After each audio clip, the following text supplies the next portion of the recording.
Hey everyone, it's me, Simon Wesley once again, and today, today we will be today will we if I can actually talk. Today we will be starting a playthrough of the visual novel Witch on the Holy Night. I got recommended this recently, and I saw it was on sale, and decided, hey, you know what? I got a little bit of extra money. Why not check it out? And yeah, I already went through a little bit of it early. Yeah, I went through a little bit of it earlier, and just to like test it out, see if it was suitable for streaming, and I think so. But I may have to occasionally step back and grab some extra water because it's a visual novel. It's going to be a lot of reading. I mean, I do still have a 1 liter bottle of water in my hand right now, so I think I'll be good for at least a little bit. But yeah, without further ado, we will be going through Witch on the Holy Night. But yeah, let's just start from the beginning. It was a winter's day 8 years ago. That solemn morning when she understood the value of life for the very first time.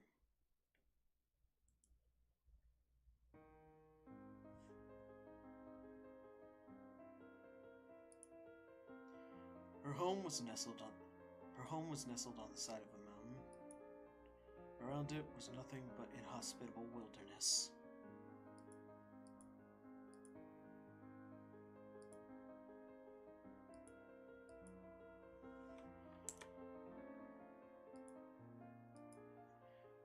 She had no neighbors or childhood friends to speak of. Things like traveling to school or playing outside were more trouble than they ought to be. Indeed, with its pure water, bright stars, it was a place rich with memories, both frustrating and halcyon. That was only during the summer, though. Winters in those mountains were extremely frigid, each morning more severe than the last. Her father would drive her to the train station, after waiting 10 minutes for the engine to warm up and the iced-over windows to clear. キーを回してきてくれるかい? Mind starting up the car for me? Her father would savor his morning coffee, leaving her to venture outside and rev the engine. Out the front door she would go, traversing the garden with icy breath until she reached that old sedan. As always, she inserted the key and started the ignition. The engine rumbled to life. Just heads up,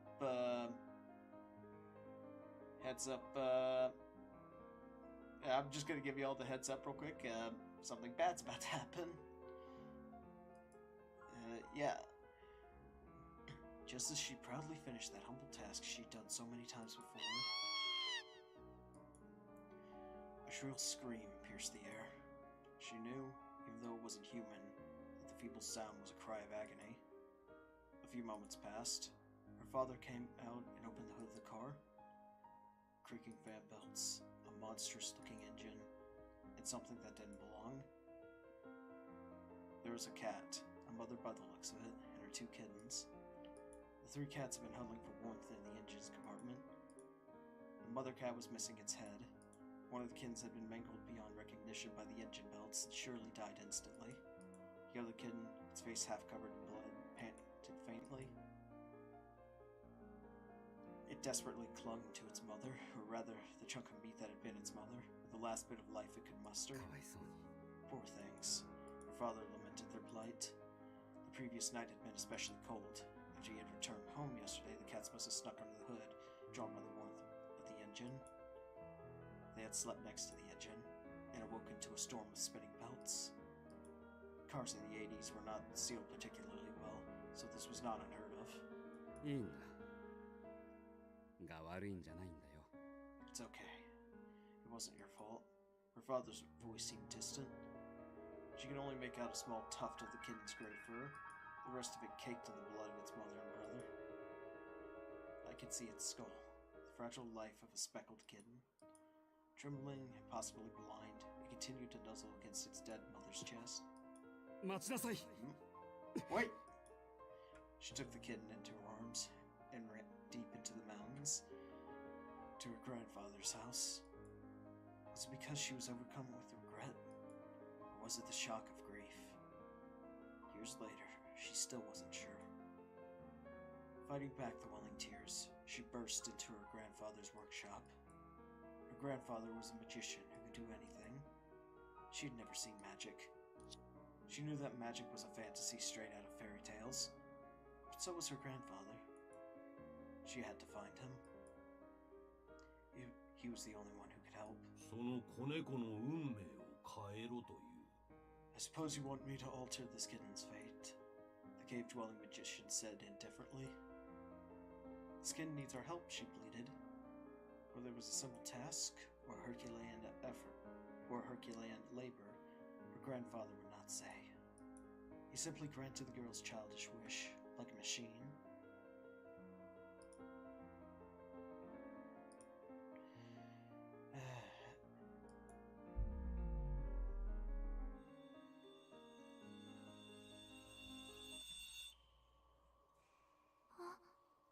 Oh no, the girl said.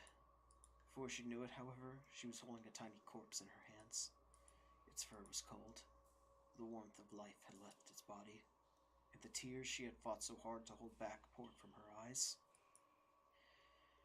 Regret spread through her chest like an endless gray sky. We were too late. Some things cannot be undone. Her mind struggled to come to grips with what had just occurred. The last 10 minutes were a total blank. Who she met, what she had known, it was all as if it never happened. The only thing she was sure of was that life, once extinguished, can never return. Is somebody there? That day, it was her mistake that gave birth to me. Indeed, whatever occurred that day, it was a day of nostalgia and longing. This is the fairy tale of 8 years ago. The day they first met, that no magic can ever bring back.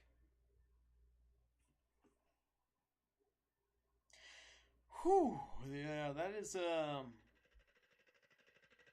interesting way of starting things.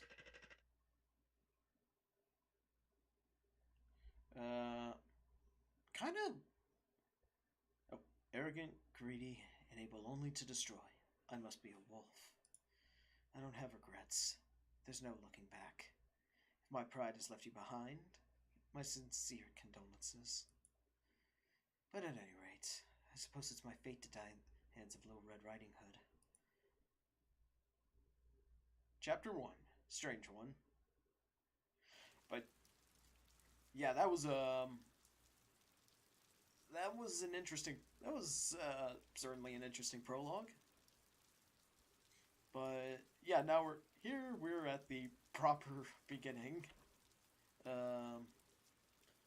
So... Okay, I read a bit further ahead, and personally, I haven't read much further ahead. So this is going to be like 90, 99, or 90, 95% blind for me.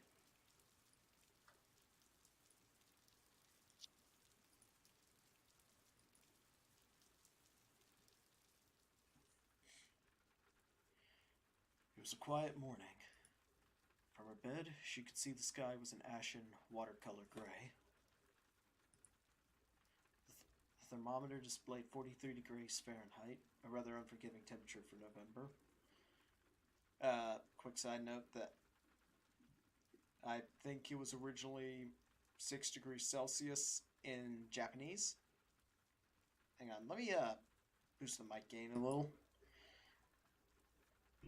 But yeah, I think they just changed that for Western audiences, even though I think most people, I think most people would be able, I think even most Americans would be able to get that 6 degrees is pretty cold. Anyway, her stomach woke her up with a growl, pathetically reminding her that she'd completely missed breakfast. But lazy mornings like today's were, for her, a blessing. It was already well past 8 in the morning. On any ordinary weekday, tardiness would be unavoidable. But today, classes were cancelled in commemoration of the school's anniversary.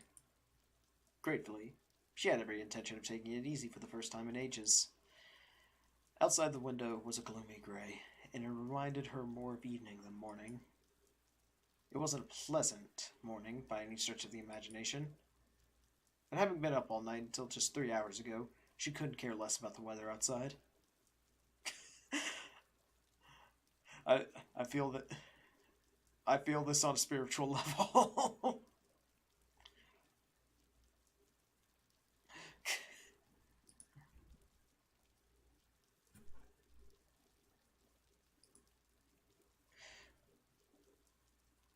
Okay, so all she cared about was more sleep. As long as she could spend her morning in bed, what was happening outside was of no concern to her. She shut the curtains, then closed her eyes and tried to let sleep reclaim her. Again, very relatable.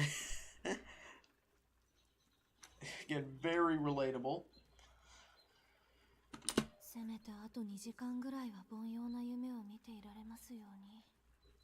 I'd like a nice, uneventful dream for 2 hours, thank you. Blissful slumber found her soon enough. Her consciousness faded. However, her simple request would be mercilessly refused. A faint but shrill sound lingered in her ears. It was the unmistakable ring of a telephone. Much to her chagrin, her eyes popped open out of habit. こんな日に限って。 Oh, come on. Why today of all days? The telephone was situated in the foyer on the first floor. Answering it meant walking down a 30-foot corridor and going down a flight of stairs. Actually, I don't know if I'll keep reading the dialogue, or like the spoken lines, because I know they're in Japanese, but it just feels kind of awkward for me to read it out loud, right after people who are actually good at voice acting say it. So I'll just read the unspoken or the narrative lines for a bit. In her sleep-deprived state, the distance seemed somewhere between incredibly far and astronomically far. The phone's incessant ringing continued. She knew the caller would eventually give up if she ignored it, but she chose to fight the urge. アリス出ないの? She thought her housemate would get it, but she soon had to abandon all hope. The realization struck that her housemate did not have the day off from school and was likely in class at her prestigious little hilltop academy.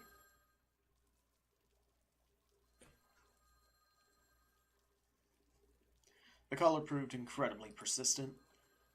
That persistence made the volume of the ringing seem even louder. もうせっかくの安眠を。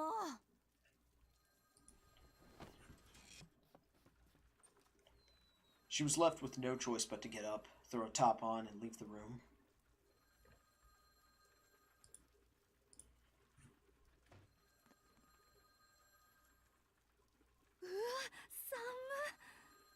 God, it's cool.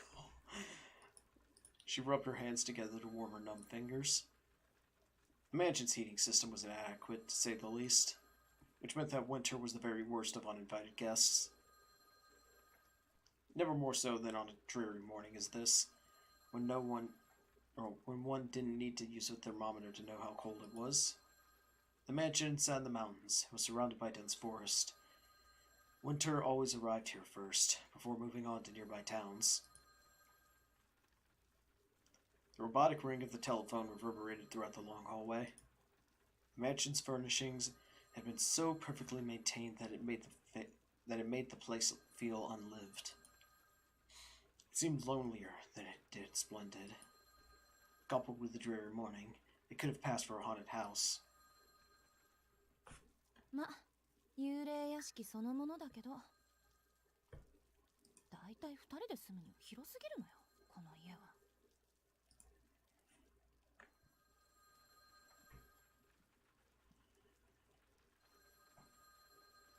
She counted more than 30 rings since it first began.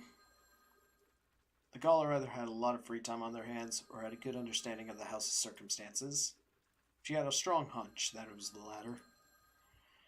The window above looked out onto a gloomy sky. She hastened to catch the unrelenting ring of the act as soon as possible, though she had a feeling that her happy morning might come to a close the moment she caught it. It was here that a series of incidents began. Apologies for the lack of romance to this tale, or whether it be objectively true or merely supposition. It is always from gloomy and unassuming beginnings that extraordinary events are set into motion. Honestly, I actually like the not very romanticized beginning to this.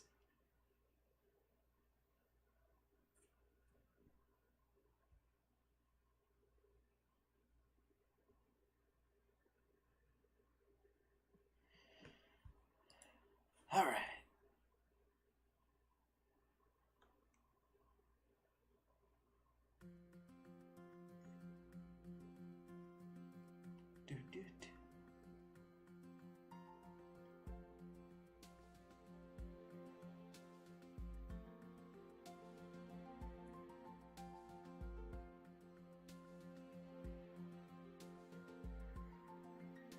Wait.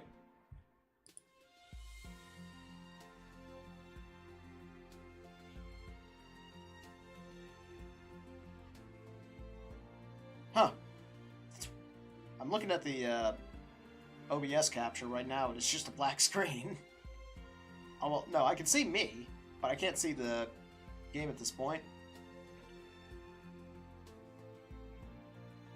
Even though I was seeing the game just fine a few seconds ago. Probably just some copyright protection from the developers.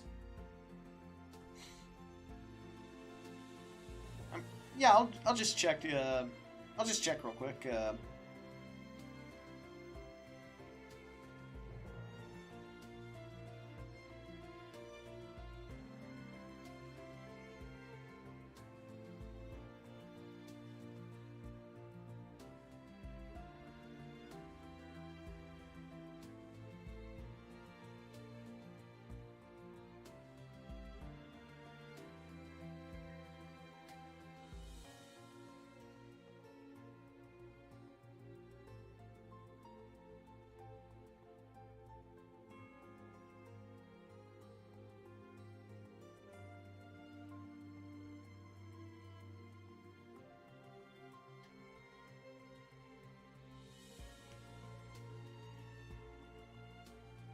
So I don't really know what's going on, but if you couldn't tell by the music, here,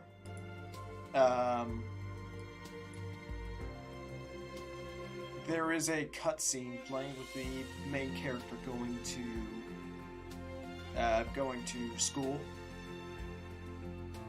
In case you're wondering why she's going to her school when it previously said she had the day off. You will learn very soon. But yeah, I'm presuming that the reason why it's not popping up on screen for y'all is that is maybe it's some built-in thing for streaming. I mean, there's almost certainly ways around this, but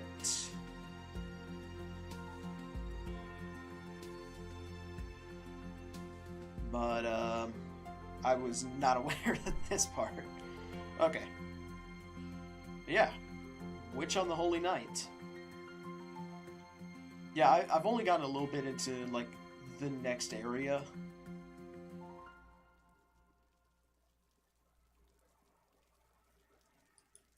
Okay, yeah.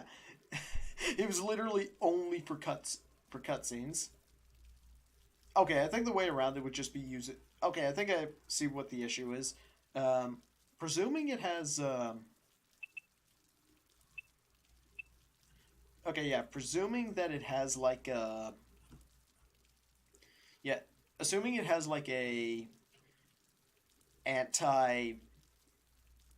or some way to block streaming software from capturing cutscenes.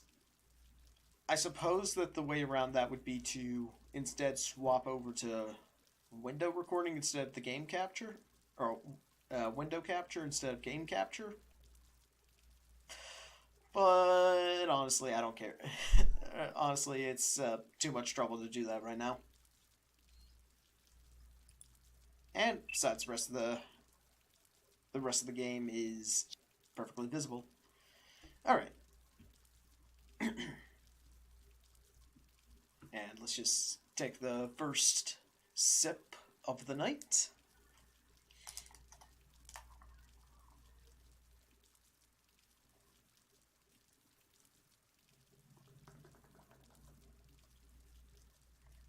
Oh yeah, and apologies if you hear any sound in the background because I have the window open.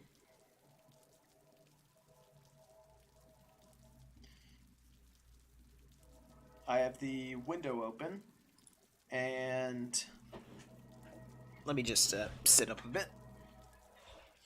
Yeah, I've got the window open, and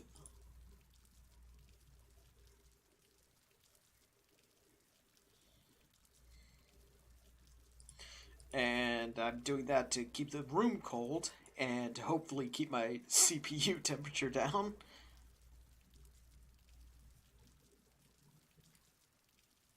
Oh, I'm not blinking. Oh well. Back to the game. Oh, and I'm not using the AC because I've tried doing that during stream before and it drowns everything out. Because it's a pretty... It's not like a... It's kind of an older one, I think. Anyway, kind of like the ones you see in a hotel room. Okay, anyway, before I hyperfixate on something, on another minor tangent, the rain had subsided somewhat by the time she reached the school gate. Sunlight seemed to be playing peekaboo behind the clouds in the distance. It looked like it might be cleared up by early afternoon. と言っても、私には関係のない話だけど。The weather reflected her luck.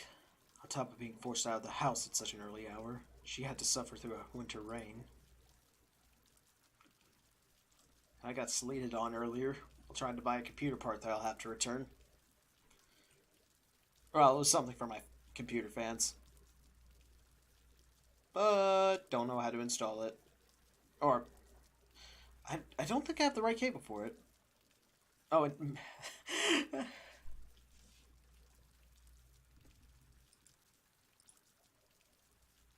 and look at me getting...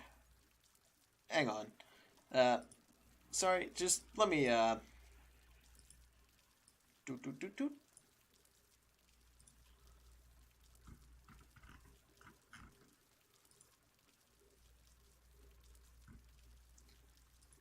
Yeah, sorry, Oh.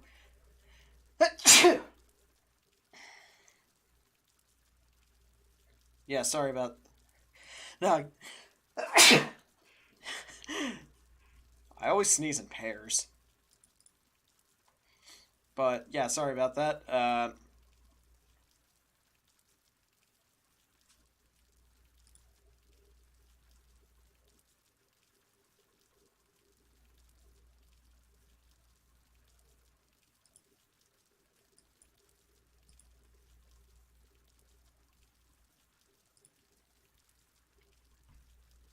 Okay, and do.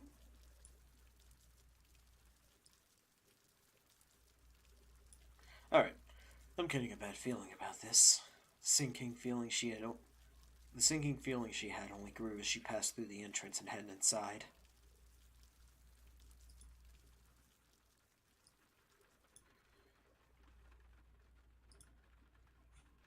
She didn't encounter any other students along the way, nor did she see anyone taking part in club activities either. The reception desk to the faculty room simply read, "Faculty closed." The school had given all of its students the day off, except those explicitly summoned, like her. A fact that irked her more and more as the minutes passed. She opened the door to the faculty room and headed toward the desk she had visited a number of times before. The man at the desk wore a plain shirt and suit that were nonetheless neatly pressed. Slim-framed glasses adorned his face, giving off an amicable yet cunning air. The mild-mannered image this mid-20s man presented clashed with the cigarette he smoked. He didn't appear to have noticed her yet. Yamashiro-sensei. She closed the door with a bang. Showing no response to the sudden sound, Mr. Yamashiro lifted his head. Yeah, ohayo, Aozaki-kun. 要件は聞いているかな? はい。1時間前に自宅で事前に何の相談もなく。Having graduated from this high school himself, Mr. Yamashiro was not much older than the rest of the students. For that reason, the students preferred him over the other teachers. He always had something interesting to talk about, and kept conversations casual. In fact, he seemed more like an older student than a teacher. But she, unfortunately, didn't share her fellow students' fondness for him. She was of the opinion that teachers should come across as more austere, like an iron fist that could inspire both love and hate in equal measure, not a buddy to joke or pal around with. He was the exact opposite of how she felt a teacher should be. It was only natural that her manner towards him would be forced and unfriendly. Not that she'd ever been wired to make friendly small talk. 今日もご機嫌斜めみたいだね、君は。それは先生の気のせいです。今日だけ特別という話ではありませんから。Okay, yeah, that's a good one. You gotta appreciate her honesty, though.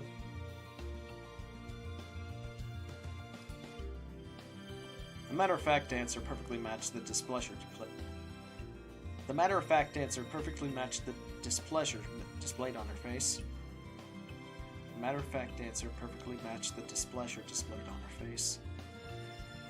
Her bad mood from having to get up early, and the tiredness from staying up late must have collectively made her look positively adversarial.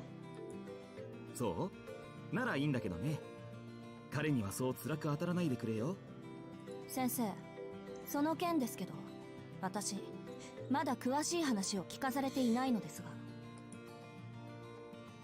As Mr. Yamashiro met her piercing eyes, he finally understood the reason behind her tone and slowly put out a cigarette. 電話じゃあなんて聞いたの？転入生の紹介をするとだけです。理由も脈絡もない説明でした。One of Yamashiro's eyebrows stood up, impressed with the brevity of her answer. He could see that she was angry, not because she had been called to school on her day off, but because she hadn't been told why she was here. Mr. Yamashiro chuckled sympathetically. 先生、これが笑い話ならそろそろ帰っていいでしょうか。いや、ごめん。謝るよ。冗談じゃなくて真面目な話なんだ。本当に転入生の問題で。訳ありというか難しいというか。彼宗十郎くんと言うんだけど、ちょっといろいろとずれていてね。僕らが案内してあげるより同世代の君の方が適任だと思ったんだ。She threw him an unamused look. It was negligent of them to be pushing teaching duties on her, but she did wonder how exactly this transfer student was peculiar. Maybe he meant the student had behavioral problems or was difficult somehow. But peculiar? She didn't have the slightest idea what that meant. ずれてるなんてそう使わない表現だけど。She had her doubts, but swept him aside for now. This wasn't the time to get distracted by more concerns. The fact remained that this conversation was all the peculiar she could handle, and she needed more information. She was already beginning to fantasize about saying no and curling up in her warm bed at home. 一つ質問があります。何？あ、学年は君と同じ2年生だよ。性格は落ち着きがあって人の話をよく聞くタイプ。裏を返せば覇気がないとも取れるけど、それならそれで付き合いやすいだろ。青崎くんとはクラスは違うけど、きっと仲良くな。そういったことは本人から直接聞きますし、測ります。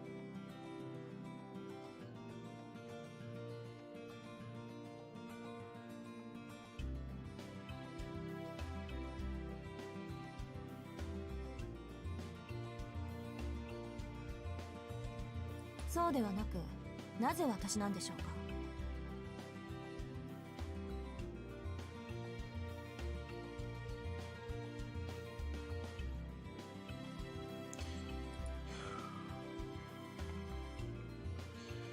Though her Though her tone was still stern, it was clear that she was willing to cooperate. She had decided to put her feelings of dissatisfaction aside and focus on the task at hand. Forcing herself to act empathetic in spite of her self-absorbed nature was something she was used to. Paradoxically, this force of will was also the reason teachers put so much faith in her. To a point. At times, that strength shattered expectation. On others occasions, they were left with no choice but to treat it like a natural disaster and weather it until it passed. That was how Mr. Yamashiro had come to deal with her as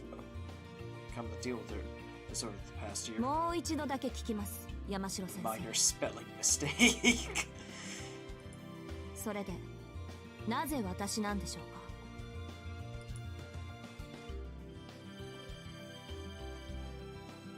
か。Pressured by a question without a clear yes or no answer, he answered. それはね。別に青崎くんが先生方に敬遠されているのと同じぐらい信頼されていて、学校のためなら教師も生徒も一緒くたに切って捨てる鉄の生徒会長だからじゃないよ。それ以外にこんな呼びつけを受ける理由はないと思いますけど。Her eyes did nothing to hide her disbelief as she glared at him. Strength far beyond that of an ordinary 17-year-old girl, coupled with the youthful beauty of one. Mr. Yamashiro let slip a genuine smile, admiring the miraculous balance of qualities. いや、責務だけでいいなら僕がやってるさ。この人選に関しちゃ、教師や生徒会長といった役職も関係ないよ。なんていうか、こんな頼みを損得抜きで聞いてくれるのは君だけだと思ってね。山城先生。うわ、怖っ。もう睨まない睨まない。言ったろ、僕にはともかく彼には笑顔でって。とまあ納得してくれたならすぐに移動しよう。もう随分待たせてしまっているからね。それと雨の中ご苦労様。帰りはもちろん車で送るよ。Mr. Yamashiro stood up gracefully. I'm good, thanks, she replied, before turning and walking out the faculty room.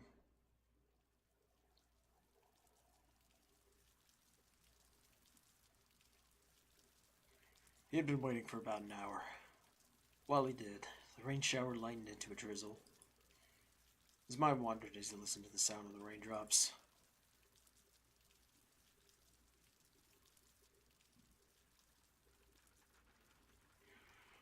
The room was filled with neatly arranged rectangular tables. He was the only one there. Quite some time had passed since he had been brought to this room and asked to wait. Even the best-behaved student might have grown dissatisfied or anxious with the situation by now, but the boy stuck to his spot like a scarecrow. He was chilled to the bone. It was the end of November, and the low temperature in the morning had marked the start of winter. The room was not much warmer. The heater hadn't been turned on. Either he'd missed a teacher telling him to turn it on, or he'd never seen one in his life. He breathed lightly on his freezing fingers as he aimlessly surveyed his surroundings. This dreary place was apparently a meeting room. The other students might have considered it a wonderful place to meet, but to him, it was drab and overly spacious. It was a lifeless place that reminded him of an arid cave. Stuck in this cold room with absolutely nothing to do, his mind turned to what they wanted to discuss.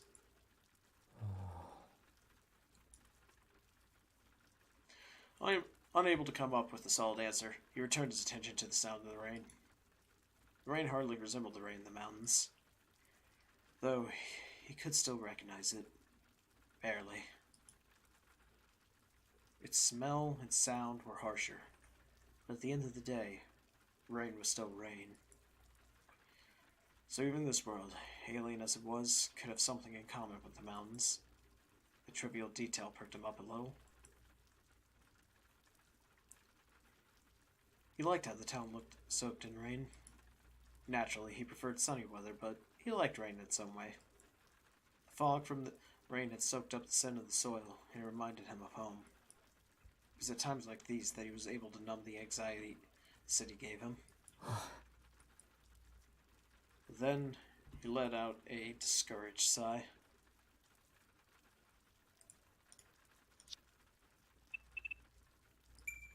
How pathetic. He'd already been here 2 weeks, and thoughts of his hometown still made him sad.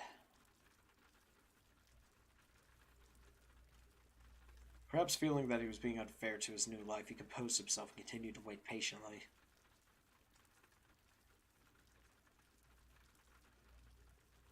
As if having a passion for distractions, his attention returned to the sound of the rain once more. Waiting like this didn't seem to be particularly hard for him. He quietly endured the numbing cold and the hour alone with calm, deep breaths. As the saying goes, good things come to those who wait.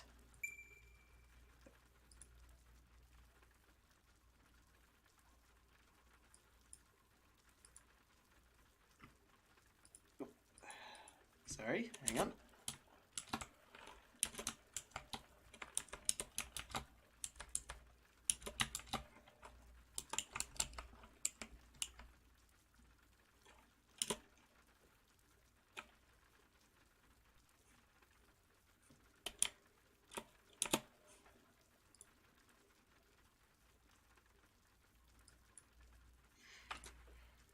Strong point of his or not,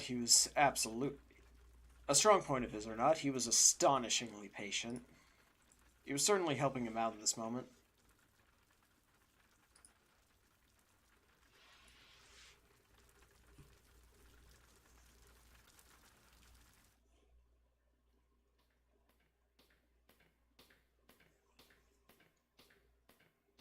She, on the other hand, was livid. The profile of the transfer student had been explained to her on her way to the meeting room. She was told he had lived his whole life up in the mountains. Sorry, just adjusting the mic.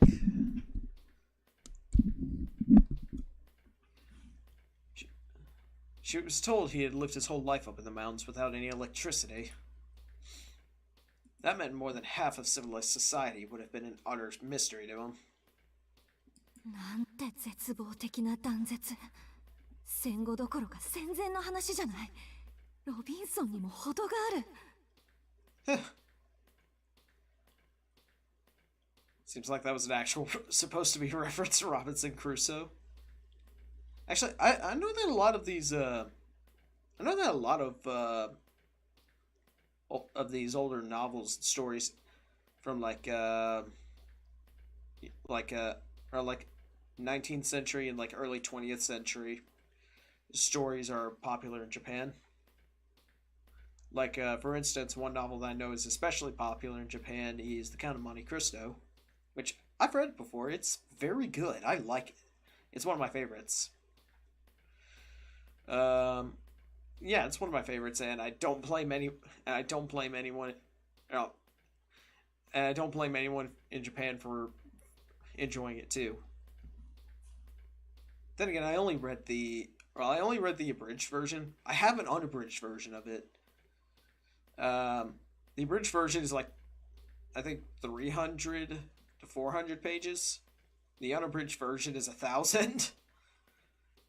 But yeah, there's a reason why I haven't read the unabridged I haven't actually managed to work up the nerve to read the full one. She had every right to be angry.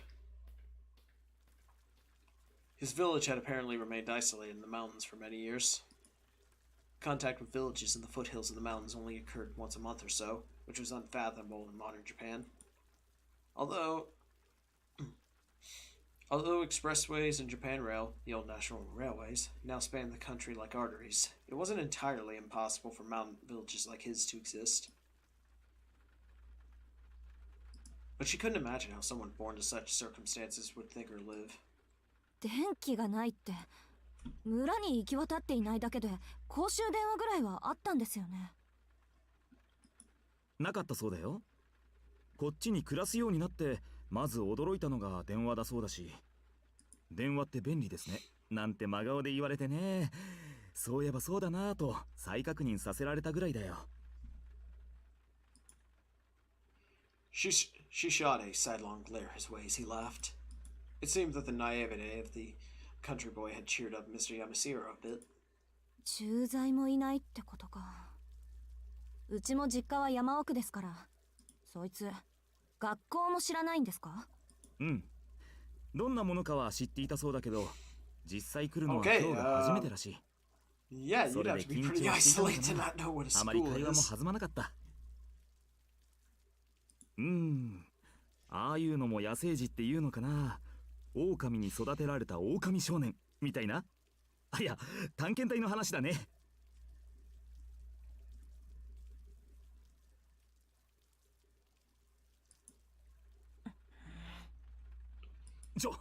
怖いな、青崎くん。冗談だって。そう睨まないでくれ。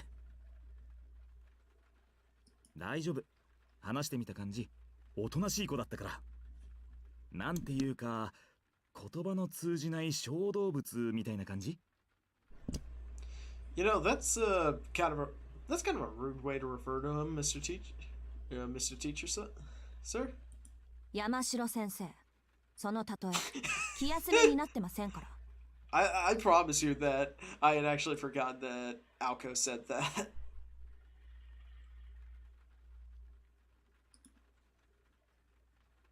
As she gave her blunt reply, she tried to simulate in her mind what life without electricity would be like, but the thought of it took her sour mood from bad to worse. After all, it was a world she had never known. She could understand why the teachers had given up. She, too, wanted to give up and return to her warm bed, but her good-for-nothing pride was holding her hostage. Not only did the teachers believe she was up to the task, but she also believed she could do it. It wasn't that easy to go back on her word, no matter how bad things looked after the fact. She walked along the hallway, the rain pattering in the background. The meeting room was already in sight. With a furrowed brow, she fixed her long hair in anticipation of meeting the unknown stranger within. Her elegant strides were like those of a confident general going into battle. いや、青崎くん、君を信頼してる僕だけど、念のため確認しておくよ。なんていうか、優しくね。作り笑いは苦手です。一応努力しているつもりですが。ああ、そうなんだ。それはよかった。いやー、ほんとよかった。青崎くんにも苦手なものってあったんだね。You're not really building rapport with her, man. Mr. Yamashira's shoulders slumped the second they reached the meeting room. As he put his hand to the door, his eyes seemed to say to her, "Be nice, please." This only made her more irritated. 分かってるわよ。愛想が悪いってのは。でも笑顔なんて意識して作るもん。大体そういうインスタントな。She sighed about her social shortcomings, but then it occurred to her that being called into school on a day off while sleep deprived wasn't anything to smile about anyway. She also thought the person responsible for this mess would be better off attending elementary school. It might not be his fault, but neither was it her duty or obligation to do the teacher's work for them. At the very least, they could have used their brains and organized all this on a normal school day. Another complaint she wanted to voice later. Yeah. というか敵。なんであろうと敵。I think you're overreacting a little, Alko. 上場酌量以前の敵。I mean, I do absolutely get the... I do absolutely get your feelings here.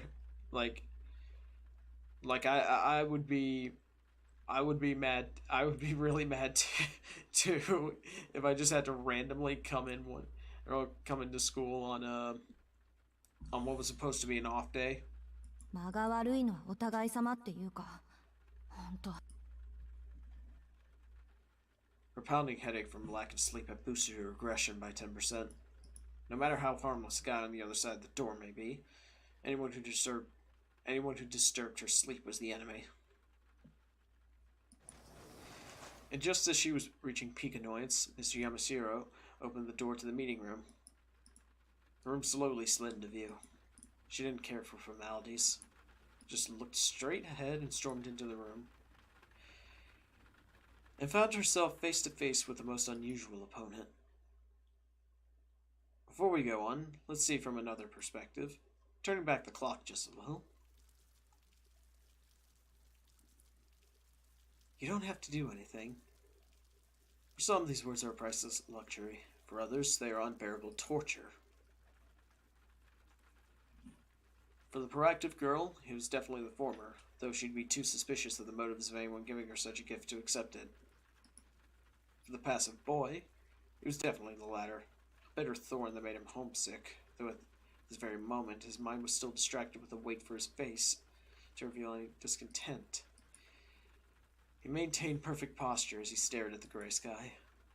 He had already waited a whole hour, but figured they must have had their reasons for making him wait, and as long as he had the sound of the rain to soothe them, he could keep on waiting. でも、そろそろ9時を過ぎるのか。He'd been vaguely keeping track of the time as he listened to the rain.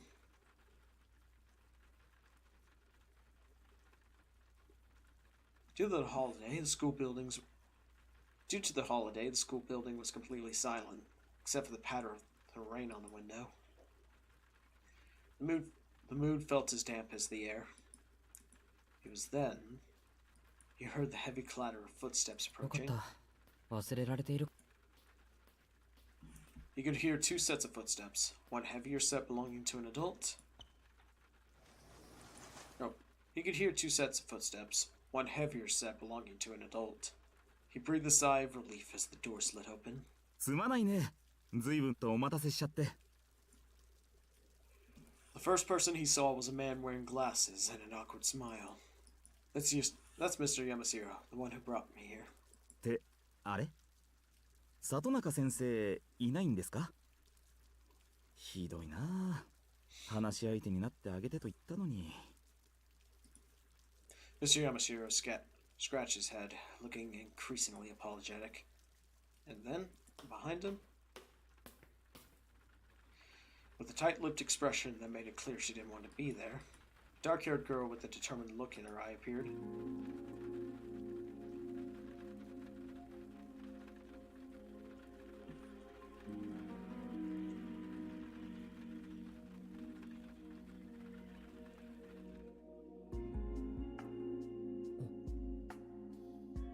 Actually, yeah, I think this is the first time we're actually seeing... aside from Yamashiro, I think this is the first time we're actually seeing, like, Alko in Sojiro's eyes. Sojiro gulped. The sound of the rain on the window faded into nothingness. That's when he knew. This was how it felt when time stood still.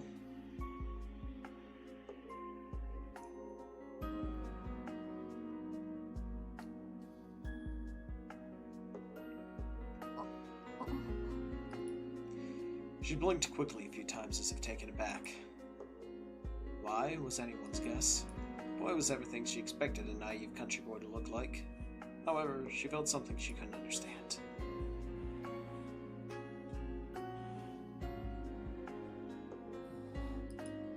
His eyes widened slightly, as if taken aback.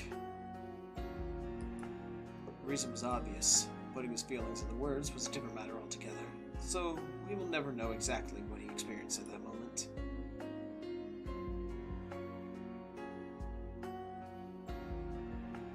That's when it hit him. He sensed he'd been touched by the hands of destiny. 紹介するよ。彼が転入生の静木宗十郎くん。で、こっちの彼女、うちの生徒会長で休日を押して新しい仲間の案内役を買って出てくれた青崎青子くんだ。Sorry, I went to sleep real late last night. I need to fix my sleep schedule. His voice and the sound of the rain seemed distant. This is how they first met. Such was their start, for better or worse, like the ephemeral beauty of fireworks.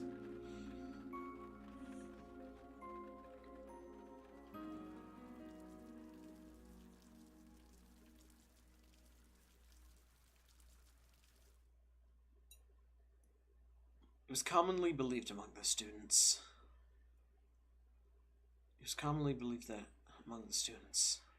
That Aoko was always in a foul mood. But this gossip was 90% prejudice, as Aoko simply didn't have time to be irritated 24/7. The reality was she simply didn't want to explain herself all the time, and therefore seemed angry about something, obvious or not. The idle gossip did, however, lead to her earning the title of one of the school's 7 deadly threats. The remaining 10% of the gossip was run on the mark.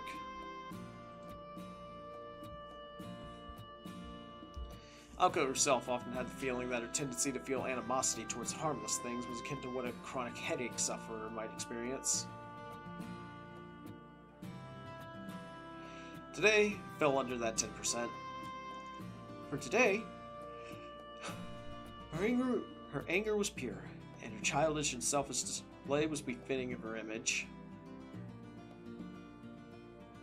Oh wait, hang on. For today, her anger was pure, and her childish and selfish display was befitting of her actual age. The meeting room was dimly lit, awash in the colors of the rain. No. To reduce electricity costs, school regulations forbid the use of lights during the day. This was the setting the three of them found themselves in. His first impression was that his calm demeanor reminded her of a field of wildflowers. Her first expression was that his calm demeanor reminded her of a field of wildflowers. In spite of his perfect posture, his overall air felt placid, tame even. And although describing him as meek would be going too far, at the very least he was passive. Even through his uniform, she could see that he was thinner than average. His dark hair was unkempt, and he came across as a wholly forgettable boy. If she had to look at him in a more positive light, she would describe him more a young man than a boy. It was his calm demeanor that made him seem more mature. Was that the cause of Aoko's reasonless reaction?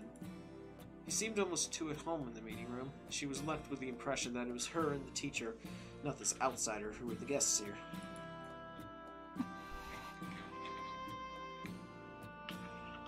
Sorry, gotta take a sip of water real quick. What?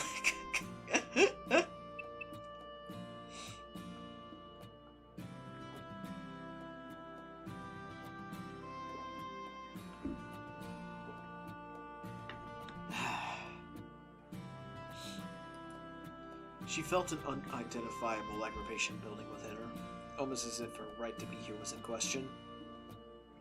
Alko felt herself raising her natural defenses. 信じられない。私、今わけもなく怒ってない。She hated not understanding things, her own emotions in particular. It pained her less than you would imagine for a perfectionist like her, but it still nagged her like a thorn in her side.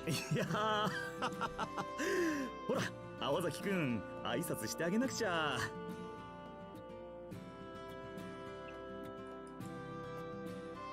Mr. Yamashira's attempt to relieve the tension was equally irritating. 挨拶？ After casting a nasty glance in the teacher's direction, Alko turned to face the boy. From an outsider's perspective, it might have looked like a stare down.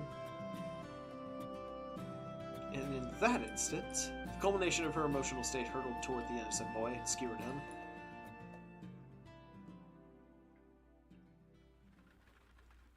いや待たせたねしずきくん。 Hearing his name, Sojiro came to his senses. His stunned gaze shook loose. He took a deep breath to clear his head. Chalking up to nerves, Mr. Yamashiro broke out a smile and turned to the girl standing beside him. 紹介するよ。彼が転入生のしずき宗十郎くんで、こっちの彼女がしずきくんの案内役。うちの生徒会長で休日を押して新しい仲間の案内役を買って出てくれた青崎青子くんだ。Having been introduced by Mr. Yamashiro, the girl took a step forward. Her eyes were merciless. Her stare and unspoken threat to violently trample her opponent. Sojiro, on the other hand, managed to keep his own composure despite the shock at how confrontational she appeared. He had never been greeted quite like this before, but supposed mistakenly that this was how people treat each other in the city. I mean, if you live in New York or NOLA or something. I mean, maybe if you live in New York or NOLA.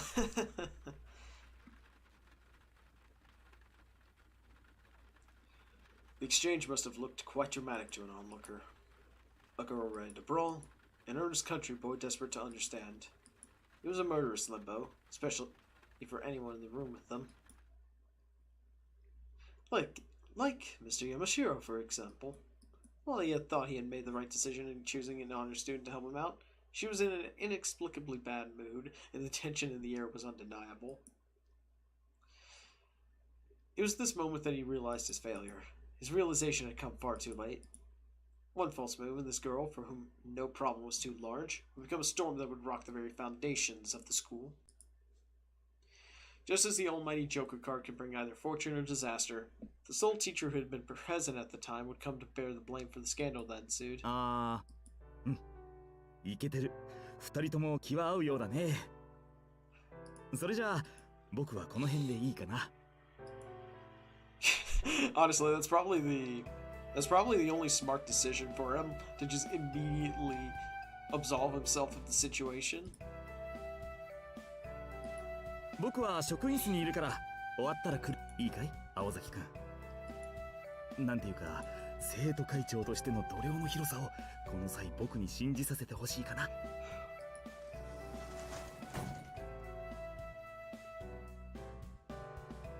Mr. Yamashiro left, leaving the two in a lock-eyed state, one in which one set of eyes was doing all of the glaring. All that remained in the room was an artless boy and a cross-armed, guarded girl. The two lingered in silence. They resembled shogi players agonizing over their first moves, though it was only Alko who was reading so much into the situation. She decided to put her irritation aside for the time being. With no reason to feel revulsion for him in the first place, she sighed deeply and faced Sojiro. まあいいわ。山城先生がヒルアンドンなのは今に始まったことじゃない。それで、あなた名前。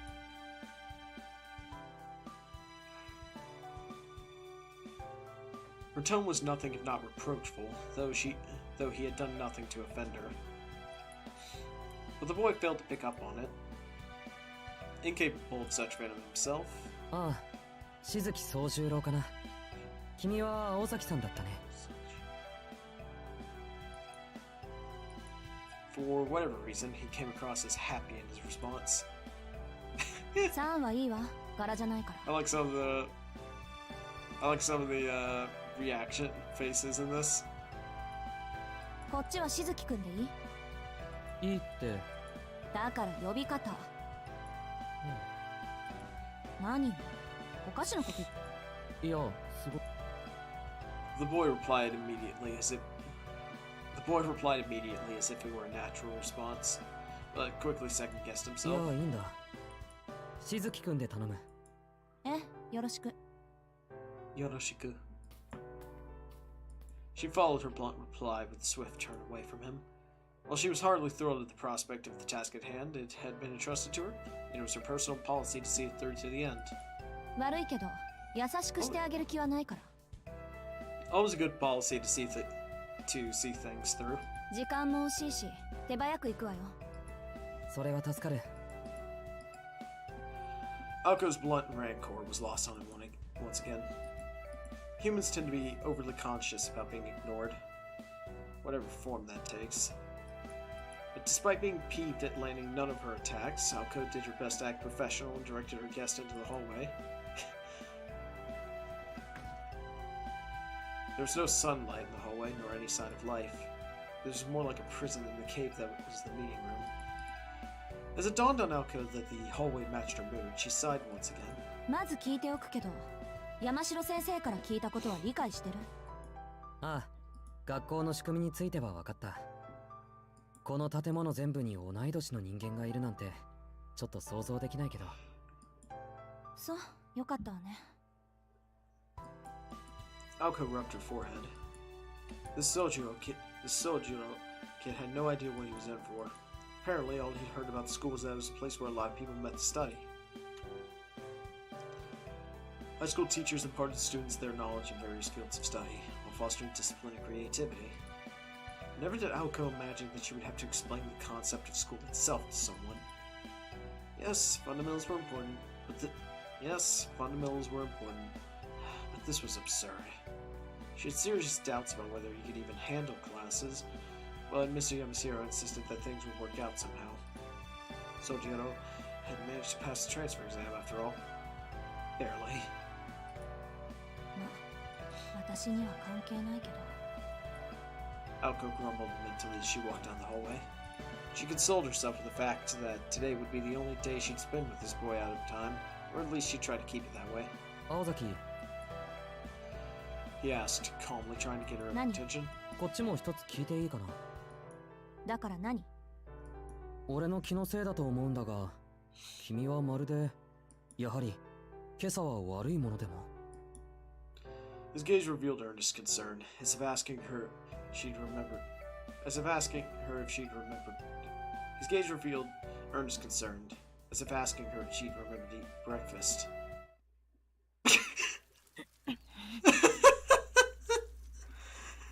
I know it was only like a split frame.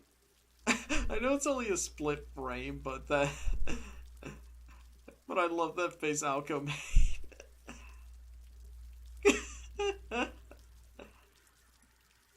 It's like another hammer to her head.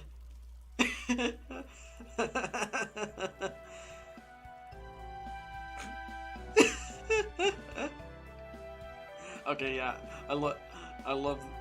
Okay, so far I really like the art style for this game. But secondly, I absolutely love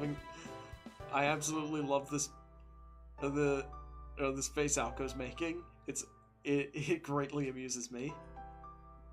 It was true that Aoko had been glaring at Sojiro the entire time, glaring red-hot daggers, in fact. Not just at him, but the universe. Even on her best days, her roommate used to remark, 青子の視線は普通の人には厳しいわ。もう少し多くのことに寛大になるべきね。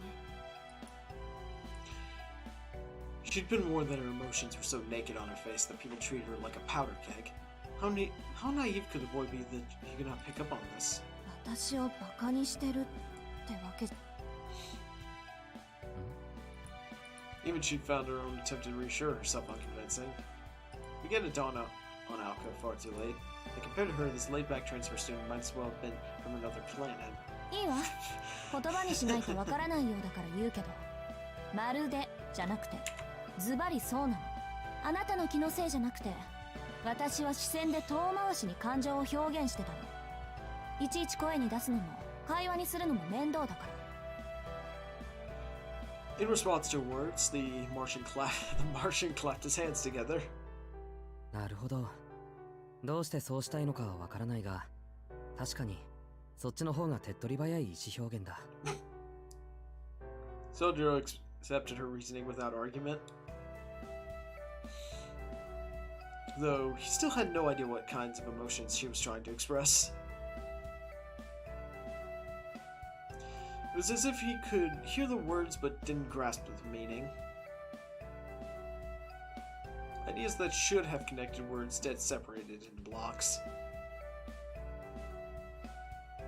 確かにずれてるわ、こいつ。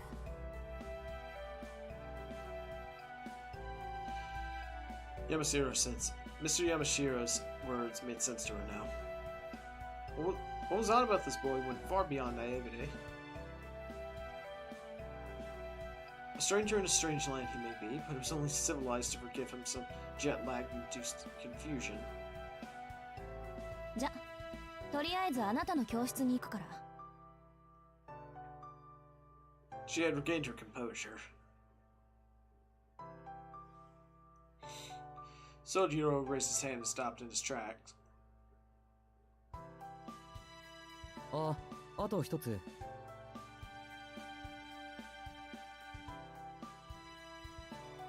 Alko waited for Sojiro to continue. The boy was patient to a fault.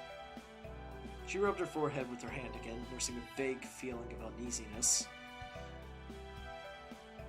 これもちょっとした疑問なんだが、なんで君は怒ってるんだ？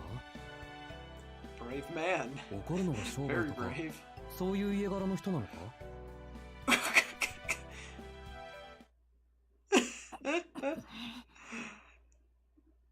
Okay, yeah, brave, or maybe just fool it a long silence. Though she knew it wouldn't change the situation, she remembered her regretted answering the phone that morning. He meant no harm. He meant no harm. She repeated this thought like a mantra in an attempt to keep her impulses in check. 別にあなたのせいじゃないから、ただこの一瞬と。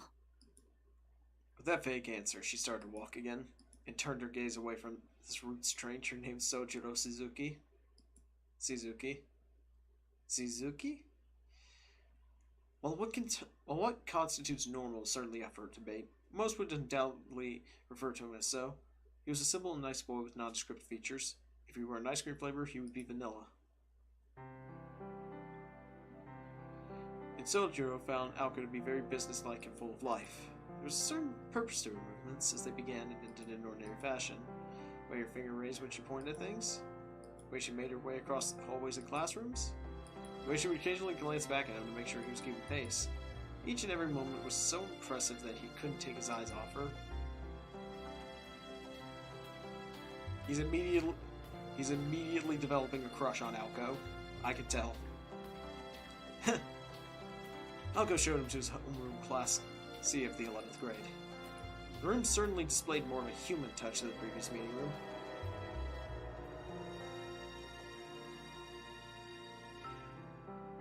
Ah, I didn't know there was going to be a train in the background. I didn't know there was going to be another train popping up so soon.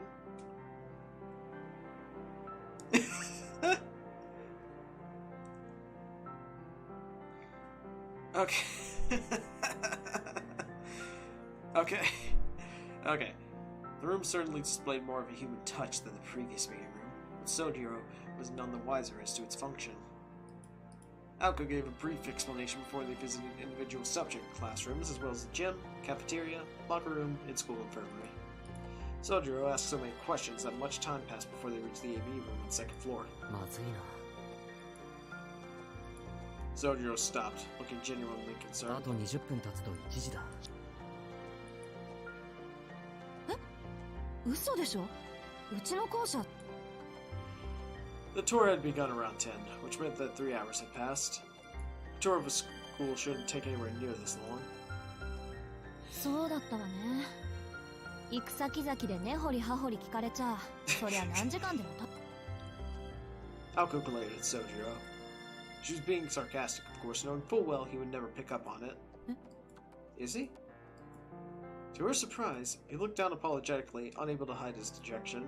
なんだこいつ。 Oops, I think ちゃんと the guy before her was now nothing like earlier. In contrast to seeing his once impenetrable veneer when they first met, she found herself feeling sympathetic. Momentarily, at least until her irritation returned in full force. で、何がまずいの？覚えることが Hey, 多 don't す be ぎて so パ mean, ンクし Alco. た。なんて言わないでね。いや、それもあるけど。Well, there's that, but it's more about it being almost 1 o'clock. Sojiro's gaze wandered as if worried about something. If he was worried about the weather, he would have a hard time seeing it as there were no windows in this hallway. へえ、時間そう。人の予定を引っかき回しておいて。なんだか。いや、誰も褒めちゃいないわよ。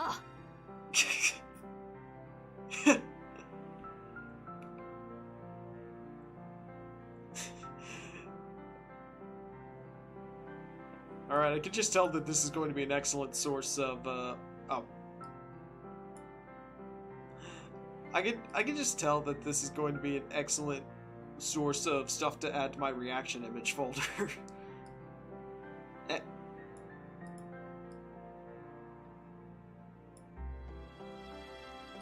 Not a compliment. She yelled at him, unable to hold back her fury.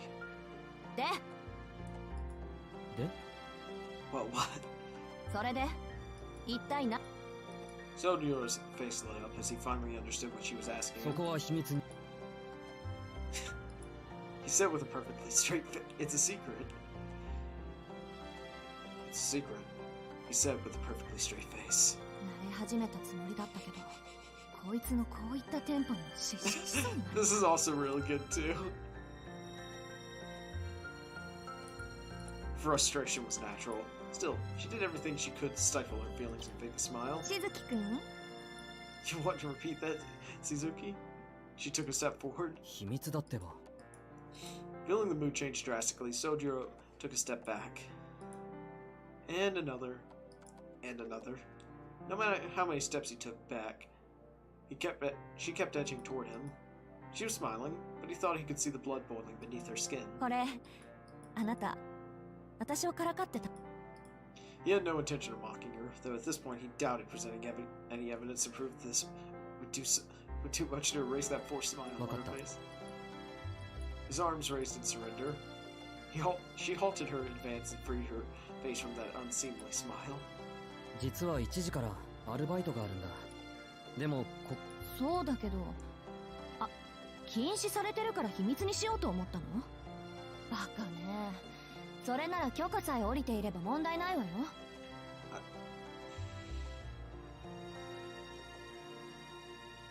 I mean, they probably could have just...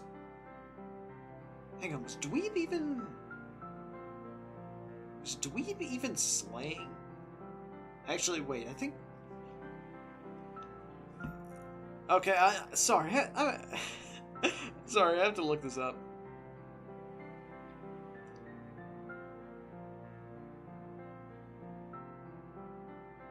I mean, they probably could have just translated into...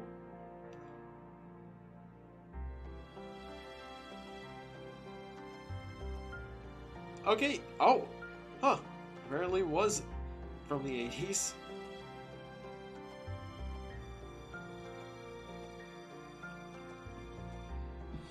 Still, they probably could translate it as idiot or something, because I know I heard baka, and that's one of the few Japanese words I know. Because it's an insult. 知ってる。試験の時に許可をもらってる。へえ。 Naoko's face lit up as she realized he might not be the piece of work she thought him to be. しかし、 Yet, 許可は一つしかもらえなかった。but I only got permission for one of my jobs. 一つって。これでも2件減らしたんだ。生活費だけで大変なのに。学費まで稼がなくちゃいけない。いや、あんまりなのはあなたの。 What? Though still irritated, her opinion of him changed a little. She was impressed that he was able to take care of his tuition and living expenses all on his own. She could also empathize with having no time to oneself. Her anger began to subside. Words part-time job were about the last thing she ever expected to hear out of this country boy's mouth. そういうことなら仕方ないわね。いいわ、行きなさいよ。事情は分かったから。青崎はいいのか？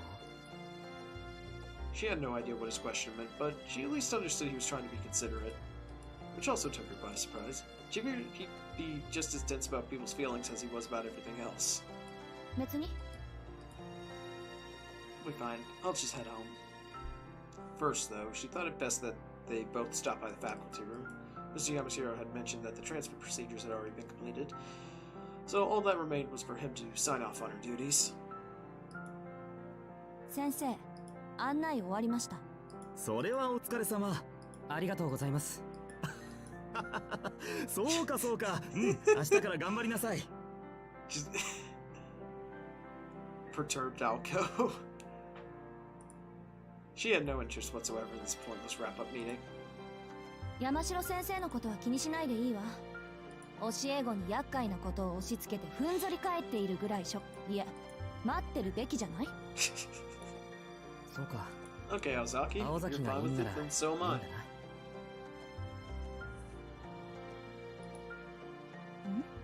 Huh? There was again. Whatever Sodio was getting at, Alco had no idea. それじゃ行くよ。今日はありがとう。今日だけよ。 She shooed him away with her hand. His face bent into a broad smile, as if he found the gesture endearing. It was a softer expression than she had grown accustomed to seeing out of him. It was the kind of smile that would make anyone smile back. Well, most people at least. Alco Ozaki didn't betray the slightest hint of a smile. それじゃまた。は? With that friendly farewell, Sojo walked toward the end of the hallway. Or so she thought before he turned into the next class over. Sojo headed straight for one of the classroom's windows, whereupon he opened it with ease. Wait. Dude, what are you doing? What are you doing? The chilly November air filled the room as the soft sounds of the rain doubled in volume. In that instant, she realized his intention with opening the window. She really wished she hadn't. いや、待て待て待て! He already had one leg out the window when she dashed to stop him. 何するつもりよ、あんたは! 何って、アルバイトに行くんだけど。その窓は人が出入りするところじゃないの。Oh, okay. だいたいここ何階だと思ってるの? Oh, okay. She saw the light of understanding dawn in his eyes. 死ぬところだった。2階から降りたら危なすぎる。Oh my god, I almost... Oh my god, I almost... 危ないのはあんたの頭。It's the lack of something between your ears that's dangerous. Her insult went right over his head. あのね、こっちじゃ窓から人は出入りしないの。知ってるよ。時間がないんで慌ててたんだ。ありがとう。これからは気をつける。Okay, so he almost died because he didn't realize what floor they were on. I'm assuming they're on like the third. Actually, if I know, after like, I haven't done any actual research on this, but I did see some like, I did look up a little, at some point I did look up a little bit on, Japanese schools, and I think upperclassmen, like, our equivalent to, for them it'd be like first years, second years, third years, so their equivalent of like 11th and 12th graders would be, third years, and it, from what I can tell, third years tend to be on the third floor. Assuming that they're near their homeroom classes, they are probably on the third floor and thus 30 meters, or not a meter, 30 feet up. He pulled his leg back inside and closed the window. His school uniform was soaking wet from the rain. いいけど、あなたがどこから外に出ようが関係。それより、あなた、本当。来るよ。不安だけど、そうだね。案内してもらったし。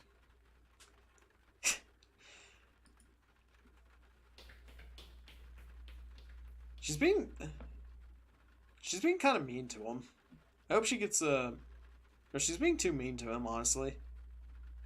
Like, I get her being in a bad mood, but it feels like Aoko's being too hard on the guy. But hey, at the very least, we see that she actually doesn't hate him, given that she. But hey, at the very least, she did stop him from At the very least, she did stop him from almost getting himself killed. She did stop him from getting himself killed. Oh well, this is the beginning of the story after all. So, plenty of time for character development for Aoko here. He bid her farewell before running away down the hallway. She hoped he would walk down the stairs and leave through the school entrance like a normal person. 大丈夫なのか、あんなんで。Oh, hey, concern. The image of him disappearing in the distance popped into her head, in spite of her ire. She had no intention of spending any more time with him, and yet she felt strangely anxious. She couldn't tell if the feeling was fueled by concern or irritation.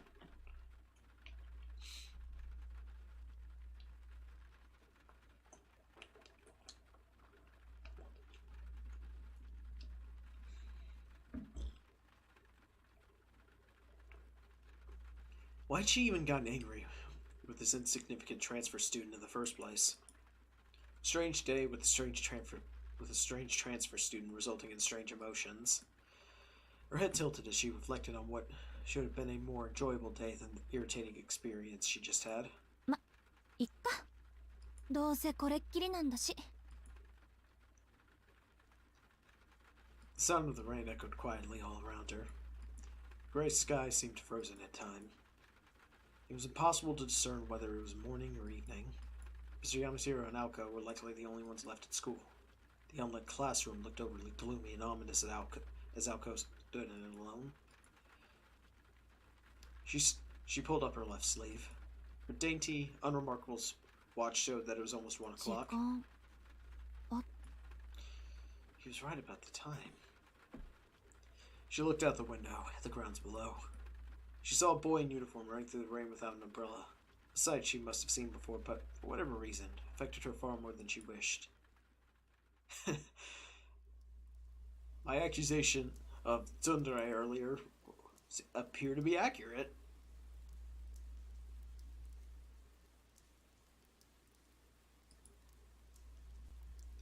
She does actually care about him, at least slightly. Aoko did not stop by the faculty room before heading home. While Mr. Yamashiro's offer to drive her home was tempting, she decided it would ultimately be far more satisfying to ruin his day just as he had hers. She walked as quietly as she could toward the entrance and opened her bright red umbrella. She had predicted that morning the rain was waning in the afternoon. At this rate, it would probably cease completely in an hour or so. The distant sunshine would likely have reached her by the time she arrived home. ま、それも悪くないか。She shrugged her shoulders in resignation.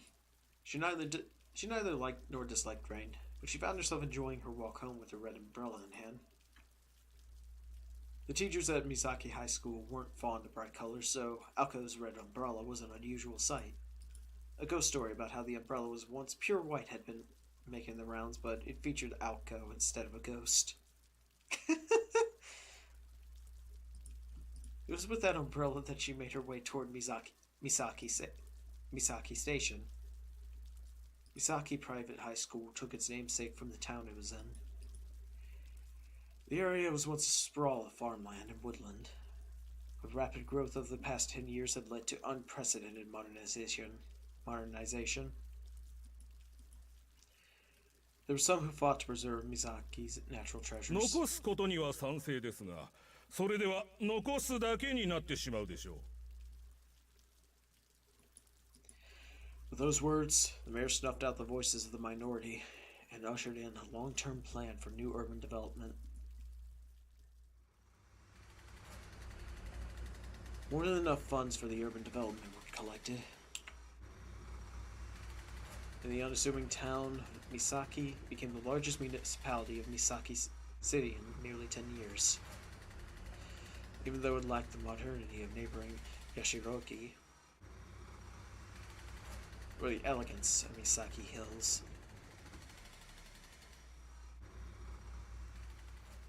それも当然よね。どういじくっても、もともとが山中の宿場町だし、山ごと切り崩すって言うんなら別だけど。Urbanization had been contained to the lowlands around the station, with most of the hills and mountains still standing as they did 10 years prior. The exhaustion of funds succeeded in protecting the old Misaki where the citizens could not. It became a truly odd suburban town, welcoming an increasingly urban population with its vestiges of old country charm. Misaki High School was a private school established long before the town's current state. The original campus, built 50 years ago, was located high up in the mountains, making its current location its second incarnation. The path of the old grounds was not only steep and remote. It had become an overgrown game trail with the passage of time. For these reasons, among others, Misaki High School had been shuttered until almost 20 years ago, when it received a donation from a department store chain that allowed for the construction of a new campus in the city.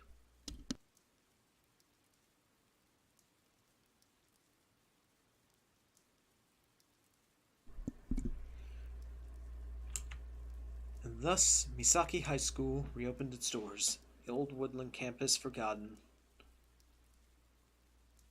In fact, most of the students attending Misaki High School were not from Misaki at all.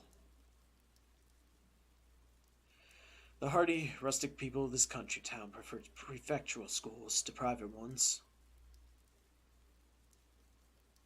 Truth be told, Aoko herself was one of them.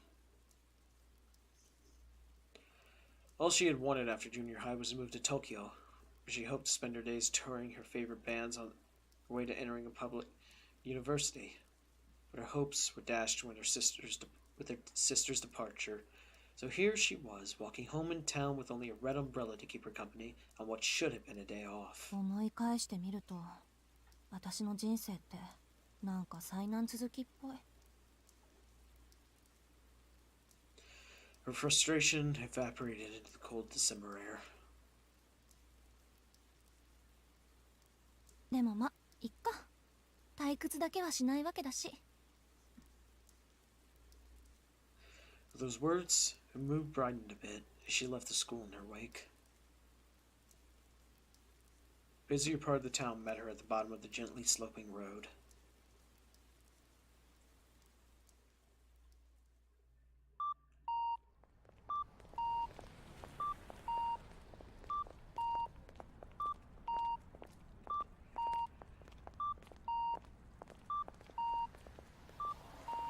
Misaki's train station was brand new.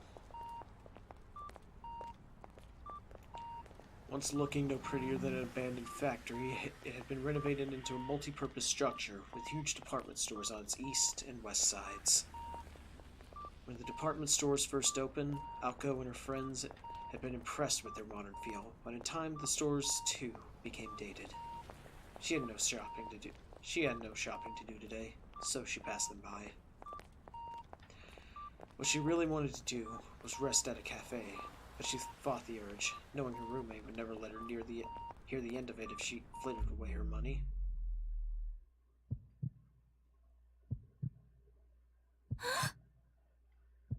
Huh? What? Sorry, what's about to happen? She looked back and blinked. For just a moment, she could have sworn she had seen someone suspicious in a red dress out the corner of her eye.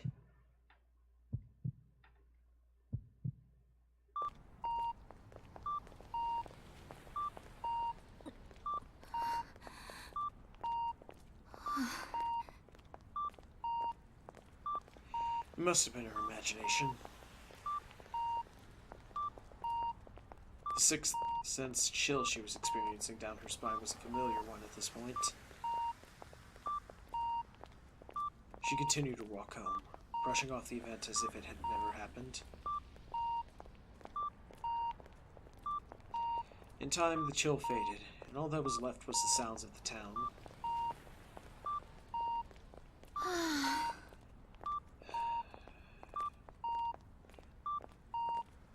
She sighed heavily. Had she imagined it? Even if it had all been in her head, she was far from comfortable with the feeling that still lingered. 夏場の方ってもう少しこう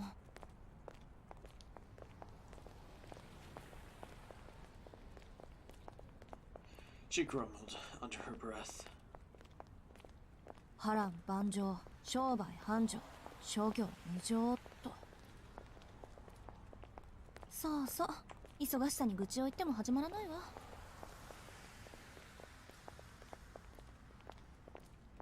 Unfortunately, summer and bugs go hand in hand. She could see how bugs could be drawn to all the sweet fruit.